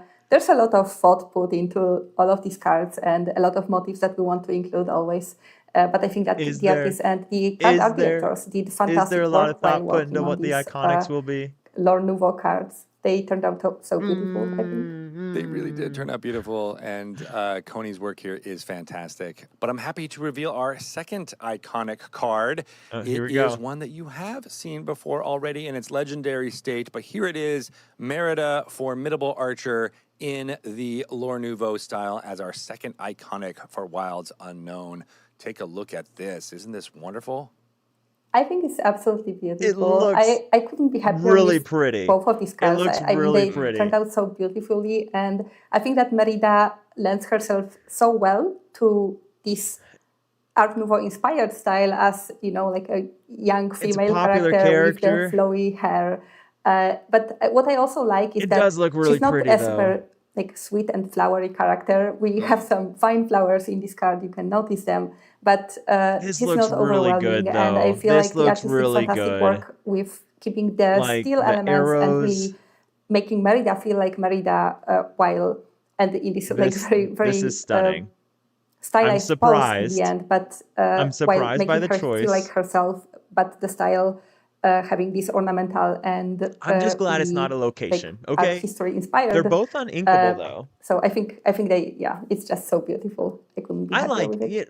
It really is, and you know, the foiling effect that are on these is one that brings everything to life when you get to see them move like that and capture the light, and especially on this steel card, you can see the amazing lore star brought to life and kind of just, you know, feel a wonderful part of this. And I think this is our first steel iconic card, and the Okay, Lore Nouveau I had to style double for this check if really Brave comes was to a life Pixar in a movie. different That would have way been really than weird if the it wasn't. organic nature of If they chose a the previous one, non-Pixar right? Because card you to get be to the see these iconic, but it is circular Pixar. motif So in these I also didn't ruins realize that how she old is it in. is, and it Yes. makes me So feel old. we in each of these cards we were looking I for remember. something that could make this Jeez, circular frame while it's not it's feeling really out of old. place. So in this set, Merida is in a brave camp that the brave gleamers are located in. They Glad to are see trying Ginger to get some iconic go from love. one place to another, and then the bridge collapses, and we just see Merida in this moment in time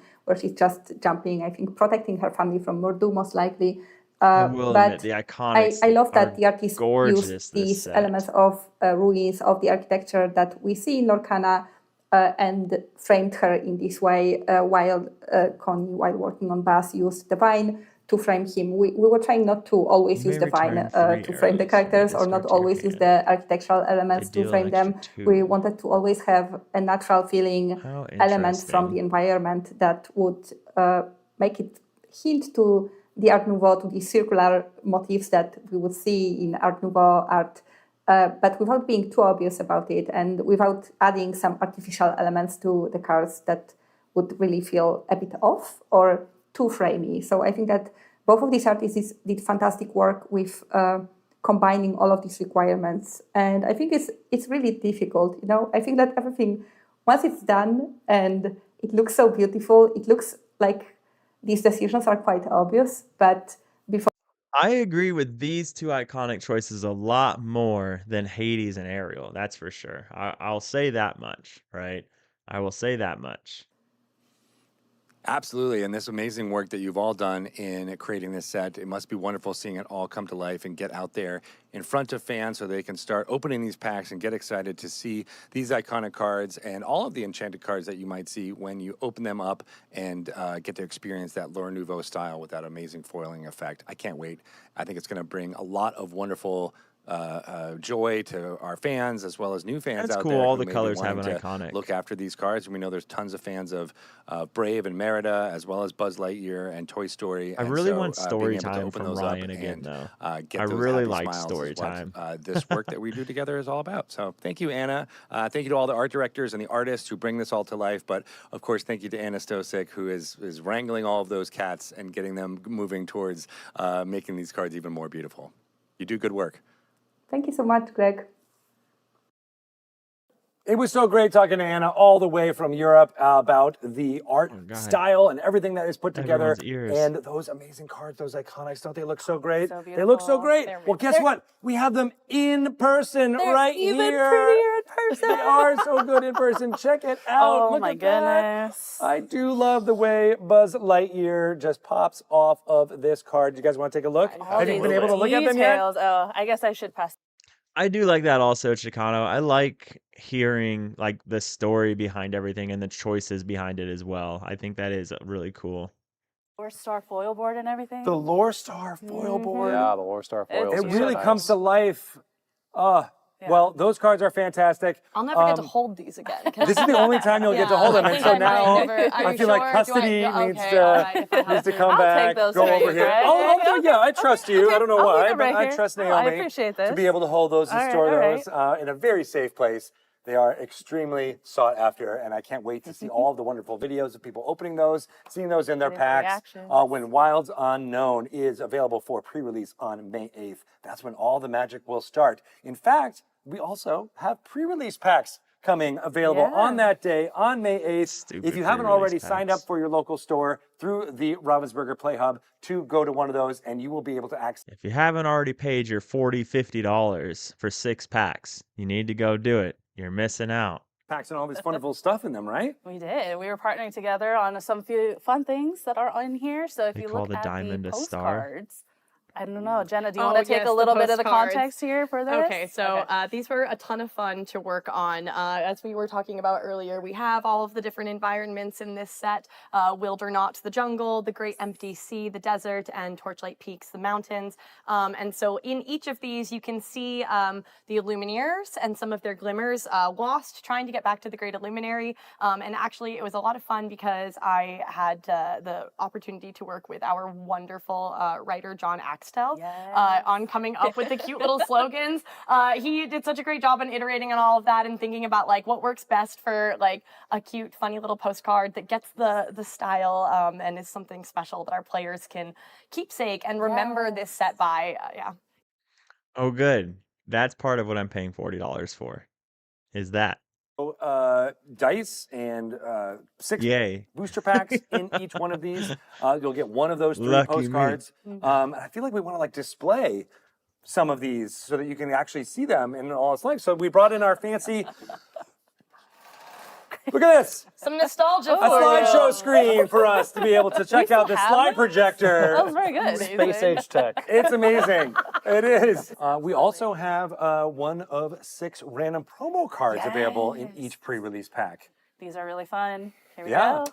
So, yeah, Levi, you can tell us a little bit about the Okay, first one here. Ariel. It's Ariel, Curious Traveler. Yes, Ariel is a amber character. She's 4 cost and inkable. She has both 3 strength and 3 willpower, and has 2 lore. Her ability, Familiar Ground, is whenever this character quests, if you've played another character this turn, chosen opposing character can't challenge and must quest during their next turn if able. So it's like Gaston. That's Very awesome. fun. And check out that flavor text, too.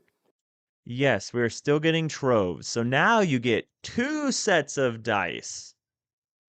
2. Very It well. does. Yeah. And there's this awesome frame, Naomi. What can you tell us about this? So we have the beautiful frame here that is found I on love these these pre-release frames. promos, I and you'll see for the really am first obsessed time, with these It says frames. Wilds Unknown because you can only get these at pre-release events. Have I said cool. pre-release enough times?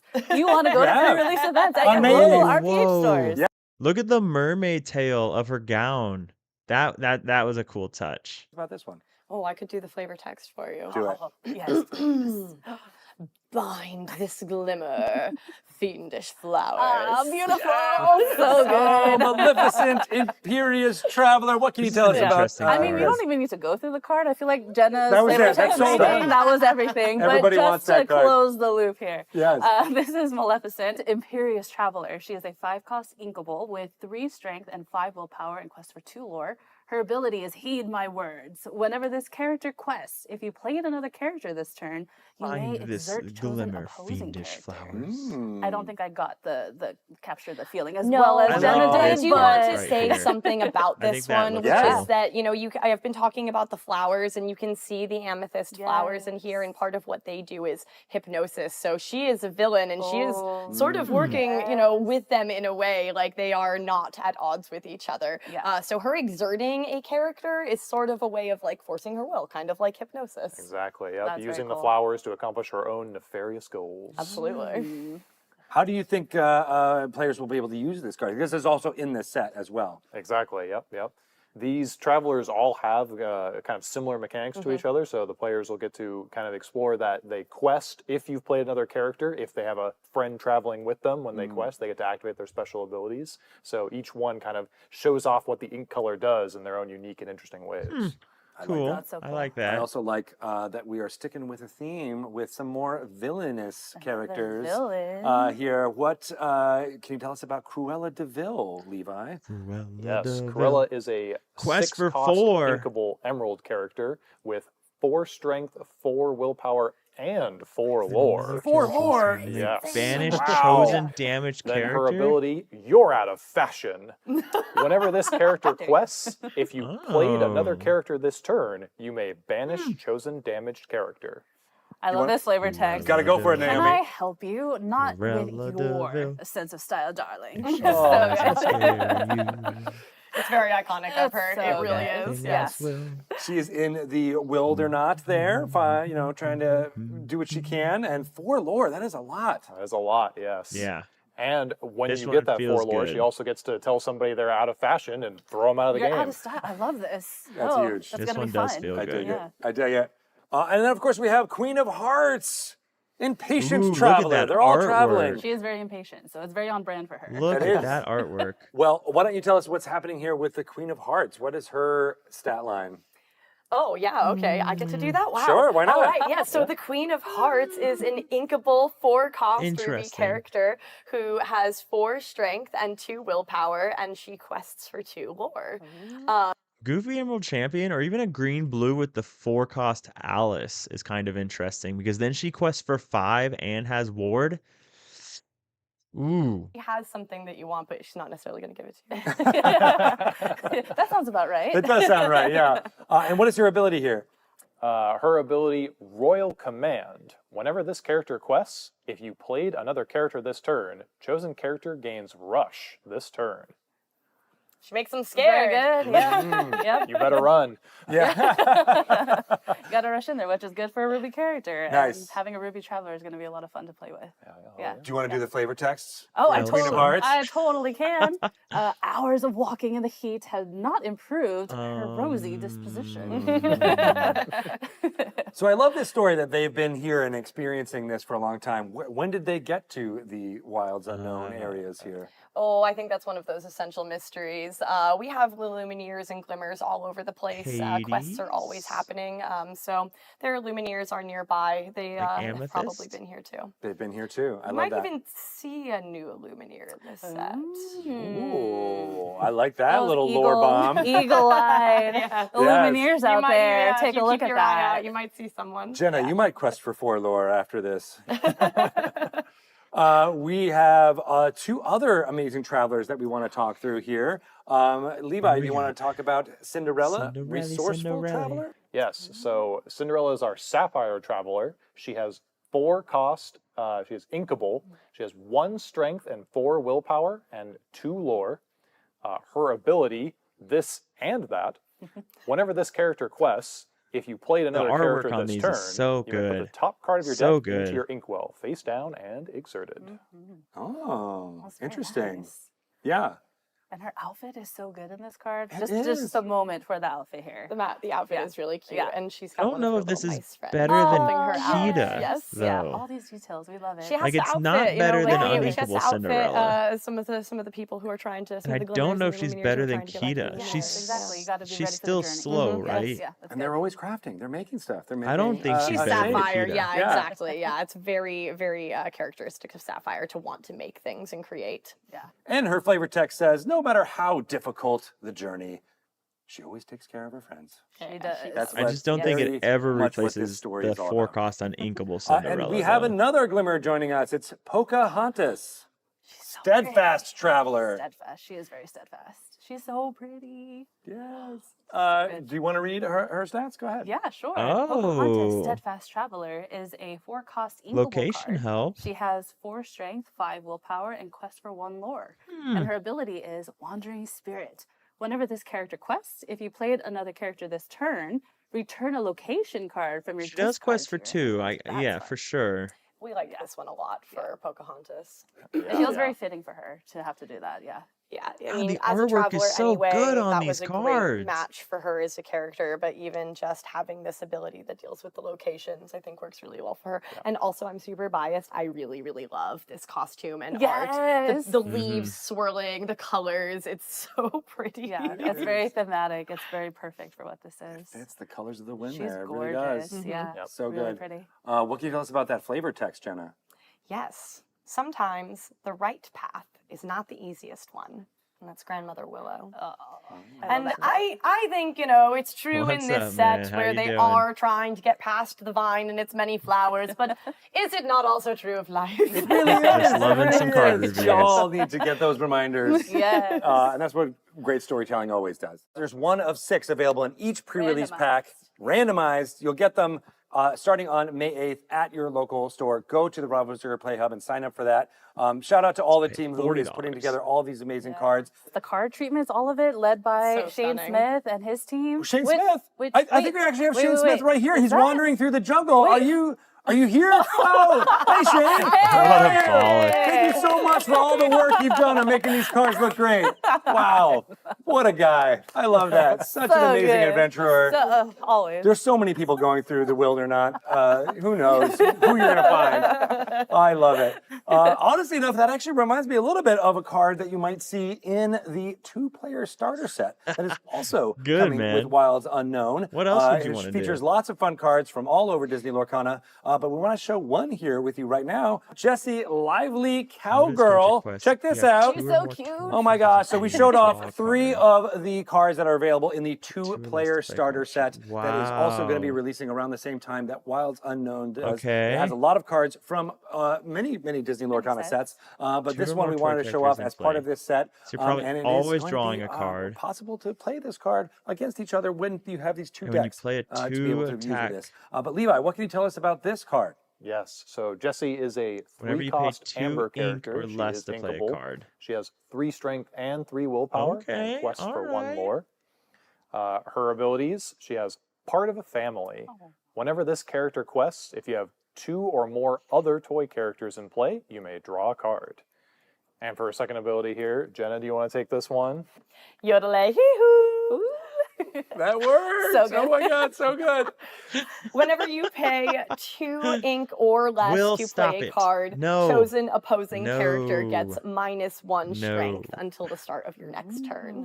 Whenever you pay. All right, so this has a lot of stuff to do with the toy classification, like we were talking earlier. Exactly, yes. All of our toy characters kind of have this running theme of paying 2 ink or less to play your cards. So she really likes you to play lots of her friends out there, and many of them will cost 2 ink or less. Works really well with Woody. Toys sure. is going to be I love that. interesting. That's great. This is, of course, one of 4 cards that you'll be able to get in the 2-player starter set that has rainbow foiling effect. We revealed 3 of them already. This is the 4th one that you'll be able to use. And it's going to be a great way for people who are wanting to take a first attempt at playing Disney Lorcana. Pick this up. You'll be able to play right away. It's going to be a lot of fun for folks who want to try out Disney Lorcana TCG. Yep. Fun and easy. That's right. Fun and easy. We have another card here. Yes. This is our seasonal promo card, and it is Violet Parr, Learning New Powers. So Violet is a 3-cost inkable amethyst glimmer. She has 4 strength, 2 willpower, and quests for 1 lore. She is evasive. It is the new dogs. And has the ability is. deflect. Well, when you play this character, you may move 1 damage from chosen I think it's too character soon to say the new chosen dogs. opposing character. Definitely need to see what else Fits they can with the do. theme of the card and her character. Yeah. Force field here. The force. Yep, Yeah. protecting herself with a shield. But there's a and good moving the chance. damage Moving elsewhere. it over. Yeah, that's really fun. Definitely what Violet is well known for. And of course, this promo card, where can people get this? At select Ravensburger events. Oh, Yeah. nice. Yeah, yeah, Very cool. yeah. Awesome. Well, we also have some other fun things coming from our OP kit here. We have little Timmy. Dashpar, Lava Runner. 322. As our buy a box promo. So if you buy a full display booster box of Wilds Unknown, you get this amazing He can Dashpar quest promo the card. turn he's Love that. played. Jenna, Yeah, I what can can you take tell us this one. about Dashpar? Yeah, sure. Dash is a Wow. 4-cost uninkable amethyst character So- with 3 strength and 2 willpower, and he quests for 2. So Amethyst Steel can play Dash and Cobra now. They can go they can go Cobra on turn 3 to gain 2 lore, and then play Dash on turn 4 to gain another 2 lore. Mother trucker, God That was bless so it. good. Freaking That was Amethyst so good. Steel. That was God on brand. dang it, I why? dig that. That's so fun. Why? I like this illustration a lot too because I know it's you can obviously tell he's running on lava, but just like that's how fast he is. So fast. Yeah. So fast. I can go so He fast. can run on lava I and go nothing faster than happens to you. him. Yeah. Yeah.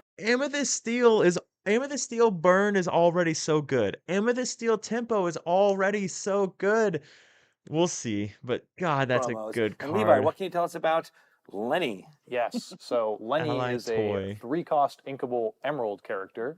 He has 0 strength and 2 willpower, but he does have but it 1 costs lore, so he's a 3. quest for 1. His They abilities here choose- are take a good look. When you play this character, chosen opponent reveals their hand and discards an action card of your choice. And coming up fast, once during your turn, whenever you play an action, you may ready this character. I despise burn decks. Like I don't like them. Okay. I guess anything's better than green blue, but man, Or Lenny is cute. This is one of the cutest cards we've seen. And of course, this is the promo version, but this card will be available in the set proper. exactly, yep. I dig that. So lots of experimentation. People can only think about how they're going to build out their toy The classification toy deck. decks. Perhaps. I'm excited Yep. for that. Seeing Yeah. all the toy So- decks that are good. He can sing songs and then ready himself when he sings the songs to sing more songs if they draw cards and stuff. Weekly play promo. And there's also the card, the new one, Sorry. the new Buzz Lightyear, that when you play an action, a chosen character gets +1 lore this turn. So you play an action, he get quest for 2, he readies himself, He is a 1-cost inkable card with 0 strength and 4 willpower and quest for 1 lore on his card. That's right. The flavor text is Crikey, crikey. mate. I've seen fellows who are twice the size with half the heart as that weeb dodger. Monterey Jack. Oh, that's so good. I dig that. How cute he is, though. That's He's why I had very to go cute. small with Trying the so voice. Like, hard. it's so cute. Oh, I love him. He is wonderful. What a Yeah. fun card. What can you tell us True. about how you can work on him in a deck? Yes, so the mechanics for a lot of our Rescue Rangers glimmers in this set is that they have a lot of willpower, and they like more characters with a lot of willpower. So even though he has no strength, this Zipper's 4 willpower might come pretty in handy for you. And as like a fun little flavor note, he's picking up this like gear. We have a little bit of a vignette Correct, that and the he can quest, rescue right? ranger So plane has gone down. you into play an action. Did it Gadgeter, say needing to Lenny do some has to play the repairs action, again or to is get back home? Oh, that makes sense from the gadget or we saw. you play an action? Even if it's you play an action, then Lenny will just continue to ready. So you can theoretically OTK with Lenny if you have the draw engine to go with it. This forest spirit. Ooh, Jenna, Ooh, yeah. the wisps. Yeah, they're so like ethereal. Yeah. Okay. All right. Will-O-Wisp is a This character is 1-cost banished in a inkable challenge. You may with return this 0 card to your strength hand. and 3 willpower that quests for 1 lore. It has the ability, Ooh. come on out. When this character is banished in a challenge, you may return this card to your hand. And the flavor text reads, they always come back when you need them. How perfect is that? That is great. It is perfect. Yeah, it comes back to your hand and they Quite always come back literally when an you need explanation them. of the mechanics. Exactly. Funny how that happens. So strange, how weird. How would people use that exactly as it says on the text, right? So this is pretty useful. This ability of when I get banished in a challenge, come back to your hand is something we've done a few times previously in the game, but never before on a character this cheap. So it means you can get him out right away as soon as the game starts and start questing with it. And even if it gets banished in a challenge, you'll get to just play it again and start questing again. That's fun. So good. It's really fun. Get it out on the curve. I like it. That's really cool. This next card we have already shown. It is Buzz Lightyear on the way. And it is our Magical Places promo, which means that you can only get it where, Naomi? At select Disney-owned and operated locations. That's awesome. And that will be available starting Pre-release. at May 8th. Yeah, That's May right. 8th at those locations. Well, this That's so card's going cool. to That's cost awesome. a All lot. right. Well, we are going to go back to our friends at Pixar with one more reveal, that one that we held off a little bit. But that means we get to say thank you so much to Jenna and Lee. God, can you imagine the line to get that card at the Disney locations? It's going to be ridiculous. There's going to be people camped out. My God. Oh, that's Oh, a yeah. good idea. Yeah, get Shane. Shane's All right, Smith. awesome. Yeah. That's good. You need an escort. All And right. Shane Well, would thank check. you guys Thank so you. much. Thank you. Let's see what our friends at Pixar have to say about this card. Hey guys, if you have a second, would love to do a fun card reveal for you that we just shared with John and Edwin. Are you ready for this? It's Woody. Are you ready? Okay. And to give you some context, looked this like will Woody. be our set champ I think it's card Woody. for Wild Unknown. You are the first to see it. Oh, the set Are you champs ready? card. It's Woody. Let's count it down. 3, 2, 1. Woo!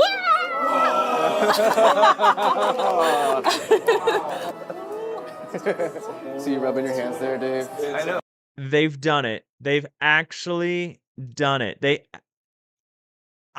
actually did it. They actually created a set champs card again that is part of the set and is going to be playable. Holy crap. They actually did the thing. Yeah, they were really hoping he would be the set champ card. So when I saw the Wow. reactions, and it was all worth it. Yeah. Wow. They're so good. They're Yeah. so good there. I love that we have such fans. Yes, at the Pixar Animation Studios. It's so amazing. cool. I They're love such that. great partners. We love them. And That we is also why it's love not that this is going iconic. to be the playmat. That's Set champ right. playmat here for you guys. Not only is it the Set Champs card, but it is this playmat. Check it out. Oh, We it's want so you all cool. to see it in all of its glory. Look at his This candy bracelet on foiled his is going to hat. look I can't get really over that one. good. I It's know. so good. Yeah. It's so good. Yeah.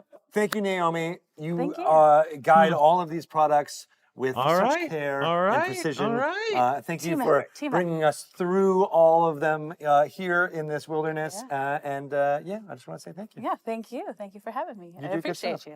you. So we want to say goodbye to you right now. You need to Yes. get through all the areas that you're going to. And we want to bring on Ryan Miller. Ryan, we get to talk Hey, about there's our some fun boy stuff. Ryan. Yes. We can actually be you're in this. here. No, stay. We can't be in the same area for too long because there's too much knowledge. That's Too true. much. He's such an amazing human. I've met him and talked to him so many times in person and over Zoom, and just an amazing. Anytime you get the opportunity to talk to him, I highly encourage it. I'm sure. Or not. Who Who knows, right? Who knows? Who knows? But it's good to see you, Ryan Miller. You Thank are you for the having me. director of play and product here at Ravensburger. That's right. It's a lot of fun. Well, that's Naomi's on my team. She's a friggin' rock star, and I've got a lot of folks that I work with, like Coop, who runs Premiere Play, and Yeah. Alex, who does Store Play. We got a new guy named Jay, who's our producer now. And then, of course, Cheyenne, who runs our fan events. And we also have Alice, who's one of our creative producers, too. So it's a really fun team of absolutely awesome and professional and talented folks. So it's an easy job for me. It's wonderful. Yeah, right? They're doing such great work in various ways. But you have been here since the beginning of the Disney Lorcana TCG. Earliest days, and now here we are. I mean, it was like a dream thinking about, set 5. I remember like, set 5? It'll be a year in. Wow. Yeah. What's that world going to be like? And now, I mean, here we are, right? The Wilds Unknown and Pixar specifically, like that was a dream for a long time. Lorcana's been like that. We have these dreams. We had a dream that we might get to work with some actual Disney artists, and that came true with our D100 set we did the first year we came out. We had a dream that we might be on the cruises, and we've done some really fun stuff there. We had a dream we might be in the parks, and we were just at Festival of the Arts. Cool. So it's just, and then Pixar was one of those like early dreams where like, oh my gosh, can you imagine having Buzz and Woody on a card, something like that. And so to finally be able to show off the wonderful art. I mean, I had every confidence that, Shane Hartley and his wonderful creative group would just do it so much justice, and they just knocked it out of the park. I mean, I it's love just it. amazing. I love that you've been able to see that all here on the Lorecast, as well as all of the Well, and you guys went to artwork. Pixar. You guys went to there. Pixar, I mean, right? Naomi got to go super cool. show it all off. That's super cool. Oh my But gosh. You're here a little bit. I mean, we could talk a little bit about the past as we have. Talk all day about the past. Well, let's see what's going on in the future. We've got more sets to come. Let's do it, Greg Tito. It just keeps coming. It keeps coming. I love We've got this amazing Attack of the Vine. No, it's Attack of the Vine. That's right. I've been working on it. Yeah, I know. I like that. Actually had like a melodic. Well, you got to kind of trail it. It's a vine, so it goes on. See, it's just like it's a little, Your heart will go on. I like that. Yeah, I think Sweet. about these things. Yeah. So we had talked about this before. This is an amazing set. It's got some characters and glimmers from Monsters Inc. Monsters Inc. One of my favorite. It's one of the ones that just gets me every time, and so we finally get them in there. Mike and Sully, of course. We got lots of other characters. We got Boo. It's so good. It's so good. It's so amazing. Yeah. So we're ready to reveal to you for the first time that this set will be available for pre-release July 17th. That's right. July. July. That's soon. It's very soon, right? It's in the middle of summer. It's summertime. It'll be available everywhere after that on July 24th. And we would like to say that it's 100% organic panic. I mean, it rhymes. It makes sense. Organic panic. And no pesticides. No So, pesticides. Yeah, that's right. That's good. Yeah. Lots of exclamation points, though. I want everyone to know there is an exclamation point in this set title. If you write it without an exclamation point, what's going to happen? What are you going to do? I mean, I'll probably banish you to the All discard right. pile. I That's don't know. right. I can do that. And one of the game designers, right? So you can banish glimmers with a blink of your eye. You don't want to mess with the game design. Yeah, that's I'll true. ban the That's cards true. you play, too. I could do that. I can just ban your whole deck. I can do all that kind of That's stuff. right. That's right. And that is because danger is blossoming in the realm of Lorcana. We got to prune back this threat. So it's going to completely take over. That's what's been happening. So with July 17th being the next set, that means we're only going to have 2 months for Into the Unknown. 1 month of play, 1 month of set champs, new set. Threat to Lorcana. And get some clues as to what's going on, but we won't find out just yet. Not just yet. Not just yet, but it's pretty exciting stuff there. But what you can find out is some of the cards that you may see in Attack of the Vine. We like to show off a little bit of a preview for you here. And we have Mike Wazowski, well-rounded entertainer. Mike is such a fun character, and we wanted to do the bit where, we did. I wanted to. I knew it was never going to happen. But how funny would it have been if we could have put the cost over his face, and then like the flavor text could say, that would have been so wow, cool. I'm finally on a Lorcana card or something like that. Just got to do that. But no, he's a fun character. This one in particular is a 1-cost inkable, 2 strength, 1 willpower, 1 lore, You got the vine and he's right got the there. ability to make him laugh. When you play this character, you may pay 2 ink to give chosen character +1 lore this turn. So it's a nice 1-drop. Monster. It goes really well with the Amber theme of kind of like having a big wide team and trying to build up lore as much as possible, that sort of thing. So that's a fun card. And this flavor text is him doing stand-up in your room. Hey, good evening. How are you? It's nice to see you. It's great to be here in your room. Where are you from? I don't know. I like That's a good. He's doing crowd work in a kid's room. crowd work, a crowd of one. Yes, That's a tough hilarious. audience right there. And he's doing it to perhaps the next glimmer we're going to reveal here. Boo, energetic child. Ooh, energetic. Oh my gosh. I think the way they capture a kid's energy and craziness in the movie That's is wonderful. interesting. And of course, Boo, energetic child here, really does this really well. She's a 3-cost, uninkable, 0 strength, 1 willpower. I like that she's she does have chasing rush. No damage like is most dealt kids do. Right, in they that do. challenge. But like you might be thinking, like, well, 0 strength. What would you rush? Well, of course, she's got Kidtastrophe. Whenever this character challenges another character with 3 strength or less, banish that character. I love this because 3 strength or less is like most of the characters in the entire game.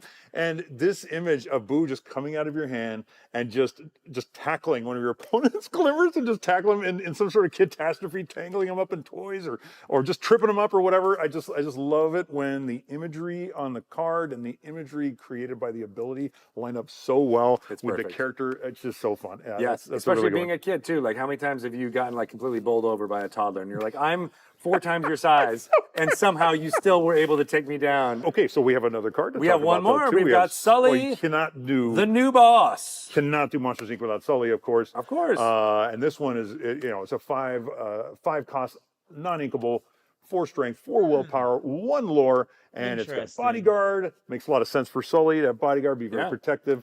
And then it's got the ability rehire. When you play this character, you may return a character card from your discard to your hand.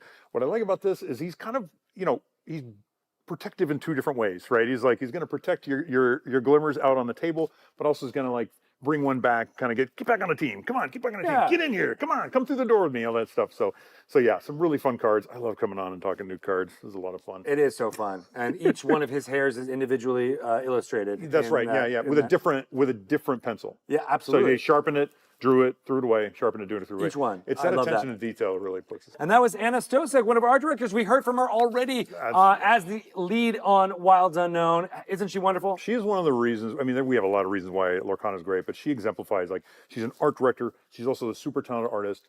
And it's that love and that passion and that pure just talent that just shows through on cards like this. So it's just really cool that we have such a great group of folks making this game beautiful. And Anna's just a delightful person too, as you have already, you already said. Everybody here now knows exactly too. Wonderful Wonderful lady. work. This is a team. We're all coming together. We're all making all of this artwork sing as best we can.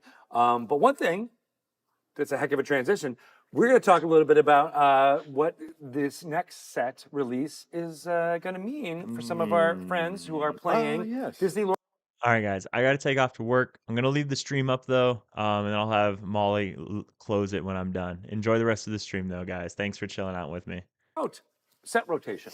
Yeah, set rotation, it sounds really boring. It sounds like you're rotating tires, but it's actually a really important part of a trading card game's life. And taking care of your car. And you know it is. It makes your car better, right? It makes, but it makes our game better. It does.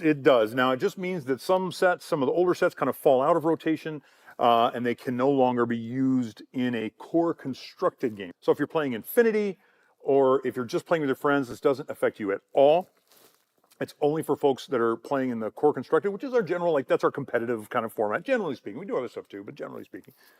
So we do it for a couple of reasons. I mean, one of the things is we want to kind of change up what they call the meta game, right? Like the decks that are really powerful. We want to kind of shift that around because, if those don't shift very often, the game gets really stale, really boring. So we want to make sure that we kind of keep that excitement. I think the other reason the other big reason we do it is to kind of give a leg up to our new Illumineers that are just kind of coming into the scene. Yeah.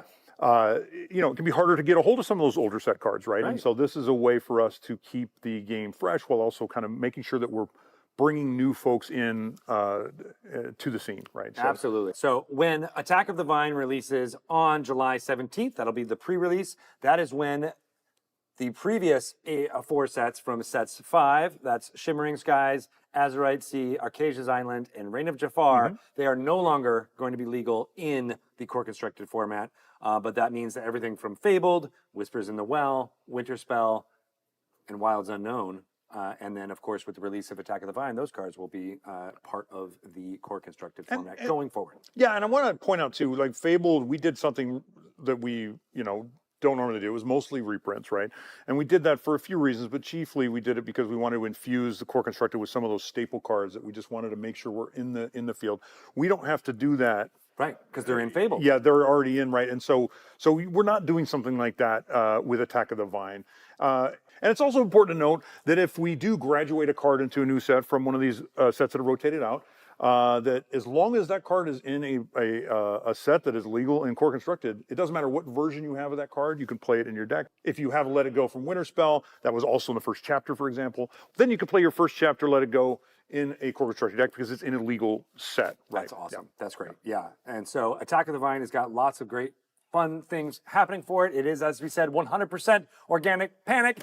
It's got lots of movie magic and Attack wonderful... of the Vine. I just want a cue for you to. I need you to just do that one more time. But check out the way this packaging looks. It looks amazing. There is so much energy and wonderfulness happening here. Well, we always want the packaging. The packaging does a couple things for us. The first thing is it just jumps off of the shelf at you, right? It's just amazing. I will never stop singing the praises of our creative group. We have some of the best in the business, and this looks amazing. So it has to jump out at you, much like a vine might, right? Just jump out at you. Yeah. But it also has to give you an idea of the theme of the set, what's going on, and it has to kind of look different enough than the other sets because sometimes they appear together on the shelf, and so there's a lot of stuff that the creative has to do.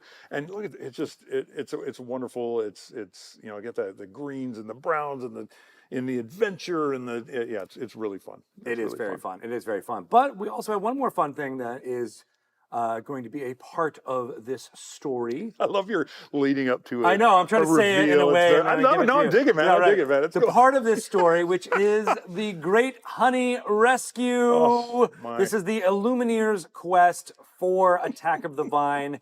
I know we've been talking about that a whole bunch in the office, but Brian, what can you tell us? What's going on? Well, I tell you, many of you have heard me say this before, and I don't care if it's cliched at this point, but making games is like that feeling you get when you've made a gift for someone and you can't wait for them to open it. And the first time I saw this box, I was like, I cannot wait for our fans to open this. It's amazing. The art alone, this should be a poster on my wall right now. It's amazing art. And what's fun about this is we've been kind of hinting a little bit about we've got Winnie the Pooh as a wizard, and we got some of the other characters as other kind of classes, if you will, right? Yeah. And so here it kind of brings them all together in the Great Honey Rescue. So this is the next Illumineers Quest. Illumineers Quest, for those of you who may not know, is a completely cooperative way to play Lorcana. So instead of playing competitively against your friends, you all get together and you play against the game itself. There's like a deck that plays itself and some other rules and that sort of thing. You can bring your own decks. It comes with a couple of decks right out of the box, so you can play those. There's different difficulty levels, just like the other two. It is a blast. If you've never tried it, this is the time to get in on it. It's a really fun way to play Lorcana. The one that was released around Reign of Jafar was super fun. It was Palace Heist. Yep. We leveled up on the components with that one. We did. We did. They look so great. The board and everything. I just really enjoyed everything about the production value of this, and we're continuing that with the Great Honey Rescue. We're going to have a lot more information about this as we get closer to Attack of the Vine, but we want you all to know that this is coming October 2026. It has an MSRP, that means a manufacturer's suggested retail price, for those of you who don't know, of $59.99 US.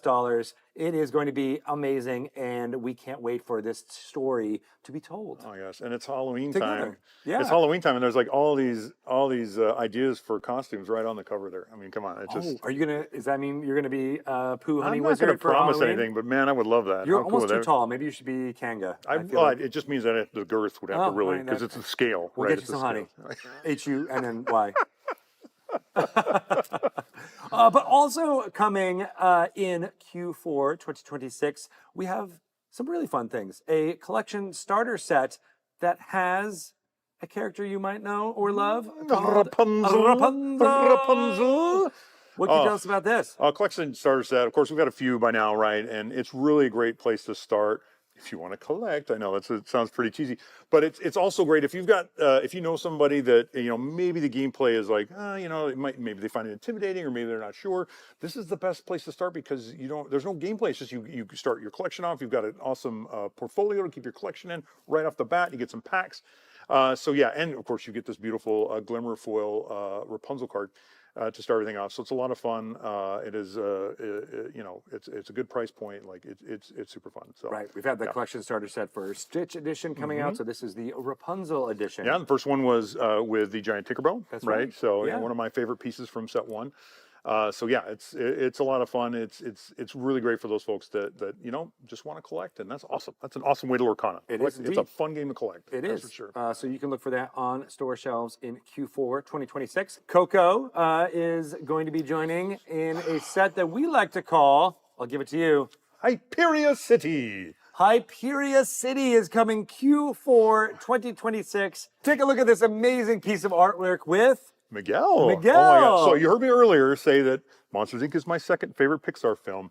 This is my number one favorite. I was just watching it the other night. My son, for the first time, saw this film, and he was like this the whole time. Literally transfixed. He loves music. He loves colors. This is a beautiful story. It is a timeless story. It gets me every time. Goosebumps right now. Just Real thinking about the goosebumps. ending. Just Oh. that ending where he Oh, it's sings so good. to Mama Coco. It's so good. So I've been wanting to add Coco to this game for a long time, and it turns out I used up all my power on Sword in the Stone. Right, and so I used it all up. I didn't have any left for Coco, but here they are finally coming Q4 26. I am so excited. Absolutely one of my favorite moments in Lorcana is to bring, you know, one of my favorite movies. So yeah, very It excited. is going to be amazing. And we get to see city life in the realm of Lorcana. It's fun. It's neat. It's like this kind of what would a big city look like in Lorcana. That was kind of this jumping off point for the creative team, and they really ran with it. There's some neat stuff going on in the city, and some mystery too, right? You Yeah. you don't have a big city without a little bit of mystery, right? So it's a lot of fun. The visuals are amazing. Yeah, so really looking forward to it. I love that it's a jumping off point, right? Yeah, as Yeah. you just said, right? Like you're moving to the big city, you kind of Yeah, see yeah. what's life going to be like here. What's it like here? Yeah. How does ink, is ink like, does it power things? What is it, what is it like? Let's figure that out, right? So it's really, really fun. Lots of dig cool that. stuff to check out. Yeah. And of course, after Hyperia City, we're going even farther into the future. There is even more Disney Lorcana TCG out there. It never ends. It keeps going. We are going onward. That's right. Pixar Onward is going to be in the next set. I love this movie. Q1 2027. It's like a fantasy role-playing game, but like the people in this world are the people you would play in the fantasy role-playing game, and they're playing this other role-playing game, and there's like classes and adventures. It's called Quests of Yore. Quest of And, Yore. yeah, and they're playing. Yore. So like, there's these different classes that are like jobs. Like you might be a wizard, or you might be a thief, or something like that. So it's kind of this like game within a game within a game kind of thing. It's really fun. I can't wait to see that as expressed through Disney Lorcana TCG cards. Like Quest of Lore, perhaps. Ooh. If you were playing Quest of Yore, what class would you be? I mean, I'd be the wimpiest class, I think. What is that? Wizard. I'd be a wizard, because then you stand in the back and you do stuff there. You do, and you throw the... Yeah. I think you would like play. Is there one that plays a guitar? Yeah. The bard? The bard. Yeah, Yeah, the bard. Yeah, I'll do that. Yeah. I don't know how to play the guitar at all. Well, you sing, you tell stories, That's though. right, See, and I'll you're just communication, strum right? along. Yeah, I'll bring my tennis this is gonna be a lot of racket fun. and string. And This is a really sweet story, and I gotta say, if you have not seen Pixar Onward, it is really It's sweet. fun. It's a lot of fun, and we're finally bringing it to Lorcana. I can't wait for you all to see it in Q1 2027. All right, that's it. That's everything that gosh. we're going to talk about, Ryan. Thanks for having me. Thank you for being here and sharing all this fun stuff with all of you out there. Again, Wilds Unknown is happening. May 8th is your pre-release date. Make sure you sign up for your Ravensburger Play Hub store right now. You get those pre-release packs. Are you excited about those? Oh man, I can't wait to open those. I've yet to see one in real life, so I can't wait to it. And in fact, I blame Naomi. Have you seen these in real life, by the way? Oh, yes, Yes. Check these out. Wait, we got Buzz as well. So you might be able to get those on May 8th. You never know. We'll see you guys there. Bye, y'all.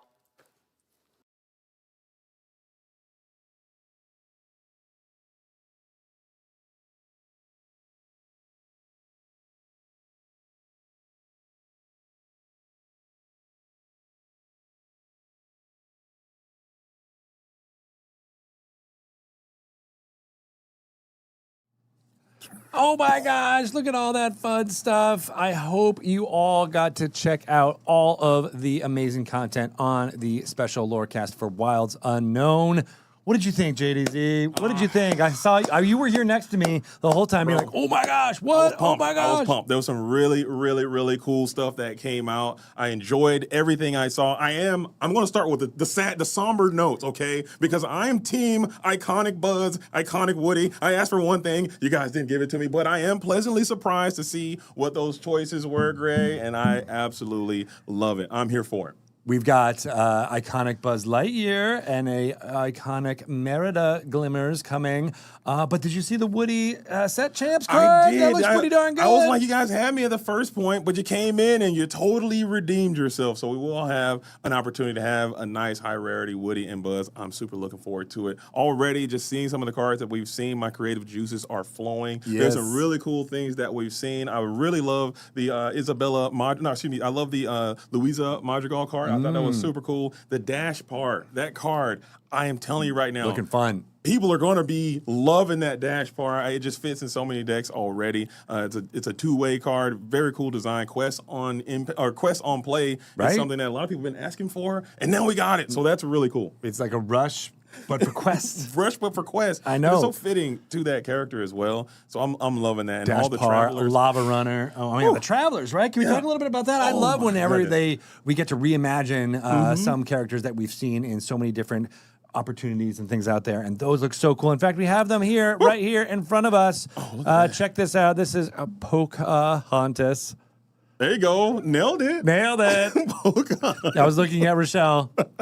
I love it. Just to get some acknowledgement. It's happening. I know. These cards look so cool. Shout out again to the entire team who makes these. But Shane Smith, what was his? Did you like his little cameo? I loved it. Right? I loved all the interviews as well, and the way it just felt. I liked the videoception. We were kind of all making jokes about that. The video within the video within the video. It just felt like it was so immersive, and all the storytelling aspects brought in all the experts that came in and told their piece. And it's always really cool, and they spared no expense on the special Lorecast. So that was really nice to see. I loved it. I love making it. Shout out to our friend Tate Kurgis, who is the one who creates the feel of those and edits it all together for us. So making those awesome. Here, maybe we can actually. Yeah, there you go. I'm just going to nest it in there and see what happens if we go to it. All right, there. Look at that. I can kind of lift it up a little bit. You got to make it square. Yes, we put lots of effort and energy into all this, as well as this amazing set. What do you guys think of this? This is where we're going to be living here in our area here for streaming for our weekly Lorecasts. Look for them to happen every Thursday at 10 a.m. Pacific time here on Disney Lorcana Twitch channel. That's twitch.tv/Disney Lorcana. And we've got even more fun reveals planned next Thursday, 2 days from now. I believe reveal season has started. It has opened begun. the floodgates, and I'm pretty sure. I don't know when the next one's going to come, but I'm keeping my eyes glued to the website. I'm keeping my eyes glued to the official Disney Lorcana server. I don't know how to find that, but maybe we can let people know how to get into If that. only there was some way to be able to find that. Yes, the website will be updated in about 17 minutes with all of the fun new information for Wilds Unknown. You might have already seen some of it pop off on there as we are talking through our special Lorecast, as well as some of the gallery of cards that we have already revealed will be updated on the website in real time, as well as in our app.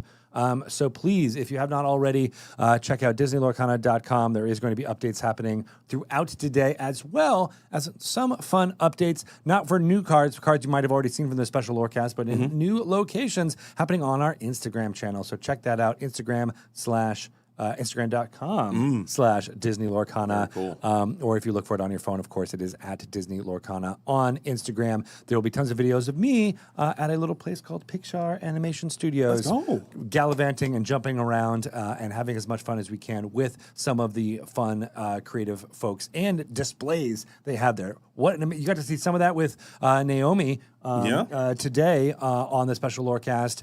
There are so many fans of Disney Lorcana TCG at the Pixar Animation Studios, and it was really cool to interact with a bunch of them there. That was really awesome, man. Yeah. And I just, like I said, my brain, my creative juices are just flowing. I'm certain people in the chat are already coming up with ideas. I was reading the chat as it was coming through, and everyone's already talking about how they're going to make certain decks with certain cards and how they can cook certain things. And I'm already looking at this new iconic. I have them here. We got a chance to look at them right now. I don't know if you guys, don't be too jealous. Naomi already showed you guys, but we have the screen here if you guys want to check them out too. If we can get a little close up, shout out to my hand model. Don't look at my grubby fingertips there. No, but they look good. You guys have this image is not going to be able to really truly capture the beauty and majesty of these iconics. I don't know how they do it every single time, but man, oh man, these things are absolutely gorgeous. You want to try to get that one over to Greg if you can? Yeah. You're a much better hand model than me. My hand model. No, you're good at it. Let's Only thing, I need a little bit more lighting over there, but the lighting that is there captures the foiling really well, which is cool. Yeah, the Wilder knot doesn't really offer good lighting. So we got to take this. This buzz is beautiful. Like that's the only word I can really use to describe. When you see it in this light, I don't know if that makes it a little bit better. But I know they're in sleeves too, which makes it part of it as well, right? We get the reflection of the glare on the sleeves. If I may, I feel hard taking these out, but they do look. We can do it. They look even better on non-sleeved. You're not kidding. Okay, now this thing is a PSA 8 now. I'm so sorry because I touched it with my hands. Look at that. Look at that. These are amazing, man. They just feel so quality. I'm kind of shaking a little bit, just holding on to this. I'm gonna put it back in the sleeve. You're already upset. You're upset with yourself. I can't be that. You're like, I can't do it. I can't do it. I can't be that person that's taking this thing out of the sleeve. But that is so cool. And the cards themselves, I feel, are both very playable cards from a strictly competitive standpoint. I feel that Meritor card is probably going to be one of the most, not strongest, but it's going to be a very good, very playable card with a nice deck identity. Has great shift targets, or even has great targets that you can get back from the discard pile. We saw with the 3 arrows being released as well. Yeah. Malicious Mean and Scary comes to mind, being able to bolster her special unique ability. So many cool things that are happening in this set. I am not disappointed at all. It's so cool. The mechanics of this set, like I said at the top of this, I think just work so well with the storytelling of what's happening, as well as what you want and imagine these characters to exhibit when they're out there. Like especially the Traveler cards, like where they really come to mind. They all have a theme around them. Like whenever this character quests, and if you played another character, they do something. But how about Cruella de Vil, Judgmental Traveler, 4/4.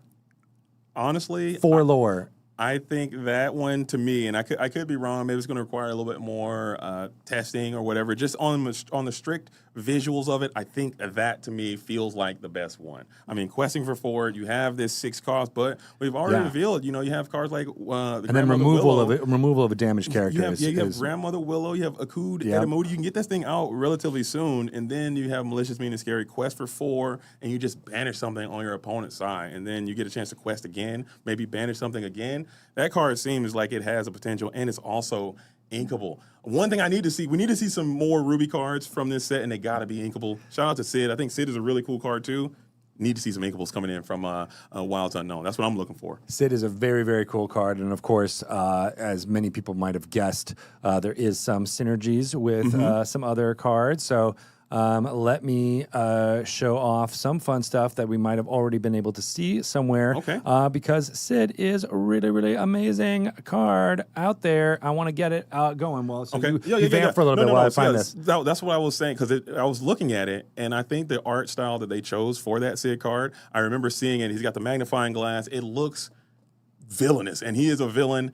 He's probably one of the stronger villains we have. I think this guy, he looked menacing, and I was like, wow, this is very scary. And the effect was so fitting to what he displayed in that film, being able to banish a toy character, being able to banish your own stuff. So it's like he's getting rid of his toys to get rid of your toys. It's very flavorful as well. And I think that's really cool. 5/5 stat line, quest for 2. It looked like an absolute vibe. I need to see a little bit of inkability coming in from Ruby. This is our time. It's time to bring Ruby back, and I think it's going to be they got some bangers probably. Well, I got you. All right, so I just put a link in the chat. Some of our friends at IGN were able to exclusively show off some other Ruby cards. Okay. With Sid Phillips, Toy Surgeon, and Bouncing Ducky, Sid's toy. is out there. I know Oh, you gotta well, get I haven't your. seen that one yet. I know, right? So you get to see some of the toys that Sid is working with. They got them. They got them all The in glimmer there. of Sid in there. Hand in the box. Hand in the box. Baby head. Leader of Sid's toys is Let's the glimmer go. for that one. So please go ahead and check those out. Again, those will be updated on our DisneyLorcana.com card gallery as well as in the app as they are revealed out there. But shout out to our friends at IGN who was able to put this together and get people even more excited for this particular thing. And I can see people using the synergy of these cards out there to build an amazing toy deck. I'm certain it will happen. It will happen. And it starts with a little bit of curiosity. It starts with people getting a little bit creative. And next thing you know, someone's going to break it and you're going to find it. And that information is going to start to spread and ideas are going to start to be shared. Usually in the Discord, people are sharing ideas already. And this, to me, is my favorite time of the game, when the new sets are coming out and new cards are coming out, and what can you do with the new stuff? How can you bind that with the old stuff? And the ideas just start to flow. And certainly something is going to break through, and we're going to see how good these cards can be in harmony. I'm with it. Shout out to Adam Bankhurst, who is the writer on that article for IGN, is in the chat. Good to see you. Thank you again for bringing that to life. We got some interesting tidbits from the designers in that article as well, too. So feel free to spread the word around as we get even more reveals for the next 2 weeks for all of these Wilds Unknown cards, right? Like, and that's just the tip of the iceberg is today. That's what's crazy. I know, and this is so exciting, man. I got so many ideas of what I want to see now. I know, like Frozone. Will we?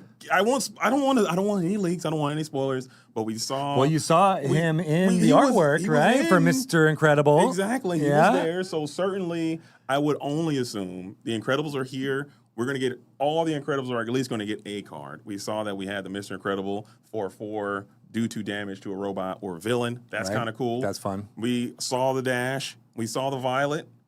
I mean, certainly we're going to keep going down the list. Frozone has to be there. Edna has to be there. There it Edna is. mode. I can't wait. There. No capes. No capes allowed. I don't know what that would do. Maybe, what would she do? See, this is the ideas that I think in my crazy mixed if only up head. I could tell you. You'll have to wait to find out. Oh, that's right. That's right. No, that's going to be super fun. I love that storytelling of the Supers, the Incredibles, going up against Omnidroid in the Torchlight Peaks. That panorama is super evocative, and it tells that little vignette of what's occurring there as they battle it out. But one thing we do not have to address here live on this Lorecast, those extended border art cards that have been happening for the past few sets. Yes. Without fail, someone's going to come in and say, hey, is this a misprint? That's why we wanted to make it loud and clear, as loud as we can. Today, that is not a misprint. They are intentional when you get those cards for those amazing triptych or diptychs of them going together. So if you see anyone or anyone talks about that, you know what to do. Yeah. Right? I think it's point them to the Lorecast. They have to watch all hour and 40 minutes. To find out. I think it's like it was intentional. Maybe it's got to be like a meme at this point, like a slight troll at this point, where people say, hey, did I get something? Is this a misprint? Nah, that's just how it is. And I think it's really cool. Keep doing it.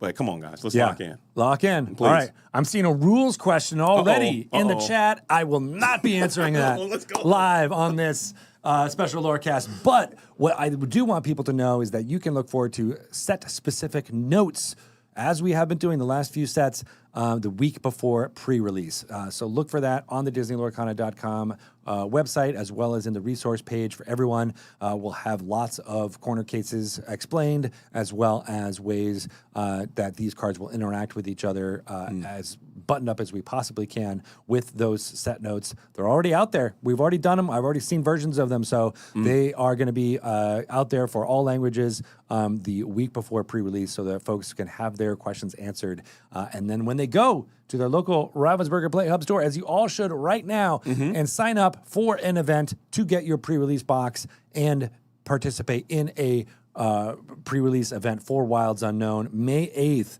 is going to be the first day those are available, but there are events happening May 8th, May 9th, May 10th, as well as continuing on. Those pre-release boxes are going to be super fun. Again, we mentioned them as pre-release packs in the previous video, but they are, from here to forward, be called the pre-release box that you can PRBs, man. get at your local game store. You'll get all those goodies, including one of these 6 Traveler cards. These cards are also in the set proper, but the special foil treatment as well as that frame designed by Shane Smith and this Wilds Unknown logo that is super cool to see on each of these. You can get one of 6 of those as well as some other goodies in that pre-release box. And I think there's 6 booster packs in there, some dice. It's worth your while, and the event itself will be fantastic. So sign up for it on the Ravensburger Play Hub right now. And that's really cool. You're gonna have to get out there and trade and try to collect them all and find out, or maybe find out which one's your favorite one, and hopefully you can pull the one that you want. I love this Cruella de Vil. I also kind of like this Ariel a lot. I think that effect has been something that has happened on a few different cards, but hasn't really hit that competitive threshold that you would want to see. That your opponent's character must quest but can't challenge kind of thing. Ariel has that, so maybe this could be the one that breaks it through. All these cards are so cool, and this border looks amazing as well. And I also love the Wilds Unknown stamp being on the card itself. I thought that was just something that was on the for the graphic, but it's actually here. And it's like, do you want to show it up close? Yeah, please. Let's do that. If I can get my hand model back in there. Yeah. You guys can see it. I don't know if you can tell, but it's there like it a little is. foil. There it is, that foil Wilds Unknown logo. With the foil Looking border good. as well. It looks so nice. Fantastic.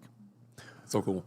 So we are very excited for all of this fun stuff. Again, so many more previews will be occurring, so look around the Disney Lorcana TCG community. All of your content creators are out there going to be talking about cards, and it will continue for, like I said, the next 2 weeks. But there is even more fun stuff planned for our Discord channel. So if you haven't already joined, join us at discord.gg/Disney Lorcana. There it is. Rochelle Brady will be having tons of fun main stages happening there. One for the narrative, the art, and the game design. Look for that. For more insight, sign up for those. We have a cap on the number of folks that can watch those live, but they are a great way to get insight as well as get additional cards previewed from our Ravensburger Play Hub, Ravensburger staff, the Play Hub staff as well. And if you haven't been to one before, they're usually super fun. You get a chance to hear behind the scenes information. You get a chance to hear the thoughts that went into it more, like a more detailed thing. And it feels like a nice private setting, like you're getting some information that you probably, if you really want, it's for the like, it feels like a peek behind the curtain, like a backstage kind of thing. So if you haven't been there, you should definitely tune in. It's a lot of fun. It's in Discord. It's a little more laid back and chill, and everyone's having a good time. I haven't seen one that wasn't so much fun. So please tune in to the main stages on Discord. It's fun. It's a vibe. Absolutely. And Rochelle, you want to give us what the schedule for that is? Yeah, narrative is going to be this Friday at 10 a.m. Pacific. That's the 17th. And then creative is Monday the 20th, also 10 a.m. Pacific. And then game dev is the 22nd, 10 a.m. Pacific. Excellent. Is Wednesday. Sweet. So we got Friday, Monday, and... Friday, Monday, Wednesday. Friday, Monday, Wednesday. Look for it. Head there. That schedule is also posted live on the Discord as well. So go ahead and join. What is that again, Rochelle? Discord.gg/Disney Lorcana. I also will, as soon as we're done here, we'll probably take a little bit of a break, but I'm going to be adding more information on Discord for those main stages, content creator card reveals, just more stuff about card previews. So make sure to join, check that out throughout today, and talk about the reveals. I don't know. There's so much to go over and talk about, of course. And like I said, I won't answer any rules questions in here, but if you have any questions, we can't promise that we will give you lore guide specific answers, but there's a great way to talk about that in the Discord as well. So let us know what you might have as some of these come out there. And of course, make sure you try to get your hands on these amazing iconics for Merida and Buzz Lightyear as well. So nice. I mean, it feels weird to talk about set champs for Wilds Unknown already, but those amazing Woody Jungle Ranger cards, those look so good. So make sure you are practiced.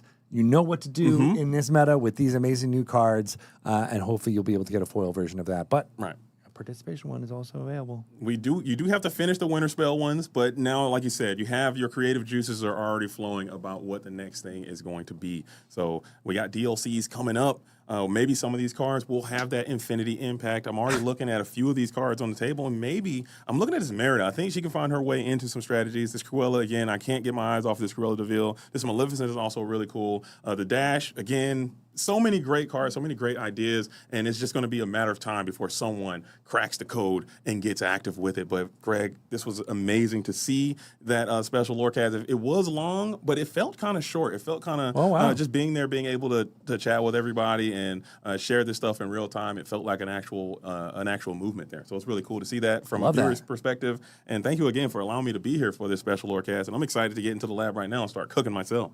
I love it. There's going to be lots of technology, deck tech being put to work here. Maybe Gadget Hack Wrench will be able to hack it up and make it happen. There is so much to delve into, and I can't wait for this feeling of like, it's discovery, trying to get all of our friends together. That's what this set is all about in this Wilds Unknown. So I love that we're already having that feeling in the chat here. We've got people coming in. I saw Ghost Dash come in and be like, I'll answer rules questions. Yes, you will, Kyle, in the Discord. I love that. That's going to happen. And so we're all going to get together, find our travelers, find our experts. That's all of you out there, and we will traverse through these Wilds Unknown together. That was so good. That was so good. Dun. That was so good. So tell a friend, and let's get wild and unknown. Wait, no, now yours is way better. Let's get wild. Let's get wild. Stick together. Stick together. Stick together. Stick together. Stick together. That's the tagline. Stick together. This Wilds Unknown. And we will be back here in 2 days with another weekly Lorecast. Lots of fun reveals. I got to run that one by myself. Rochelle won't be able to be there, so I'll be here with you. Well, all right, me and JDZ, we're gonna run this channel into the ground. Yeah, please don't set the studio on fire while I'm gone. This is a real gas lamp. There may not be a Lorecast in 2 days because Michelle's not here. This thing might not even start. So there you go. You'll just be in this room talking to nothing. To no one. Like I thought it was supposed to be a Lorecast. I thought I pressed the live. It didn't go live. The button that says stream, make sure you press it to start. All right. I'm sure someone in chat will tell me if it's not working. We'll get, as long as we don't have coupon, though, it should be okay. We'll be good. GDZ, again, thank you so much for being here. Where can people find out all of your excitement? Because you're going to be checking your phone all 2 weeks long. You can find me. I'm JDZ Quest. I'll be on Twitch. We'll be doing a lot of this again this afternoon to give you my true thoughts and opinions. You guys want to tune in? True thoughts. Wait, you've been holding back? No, I don't hold back. But you gotta understand there is a little bit of difference between the Quest world and the realm of Disney Lorcana. That's true. But come on in, check me out. JDZ Quest on all social media. JDZ Quest on Twitch, on YouTube, on Instagram, on X, on Blue Sky as well. Blue Sky. I'm a Blue Sky guy now too. So see me there if you guys are interested in coming and vibing out and hang out. It's always just a good time. I don't know if you guys saw, but we did unfortunately break one of those Winter Spell mugs as we were setting up in here, and I posted about that on my Ravensburger Blue Sky account. So check that out. You have all been wonderful. Hope you are excited about Wilds Unknown as much as I am. It is noon. So many things have already clicked off. You might have seen tons of your friends, your content creators, posting about Wilds Unknown right now. And the website for us on DisneyLorcana.com has tons of fun stuff available for you to check out. So please go take a look, and we'll be here refreshing, making everything go for you all as we enter the Wilds Unknown. So that's it. That's it. Thank you all very much. The race has started. Stick together, my friends.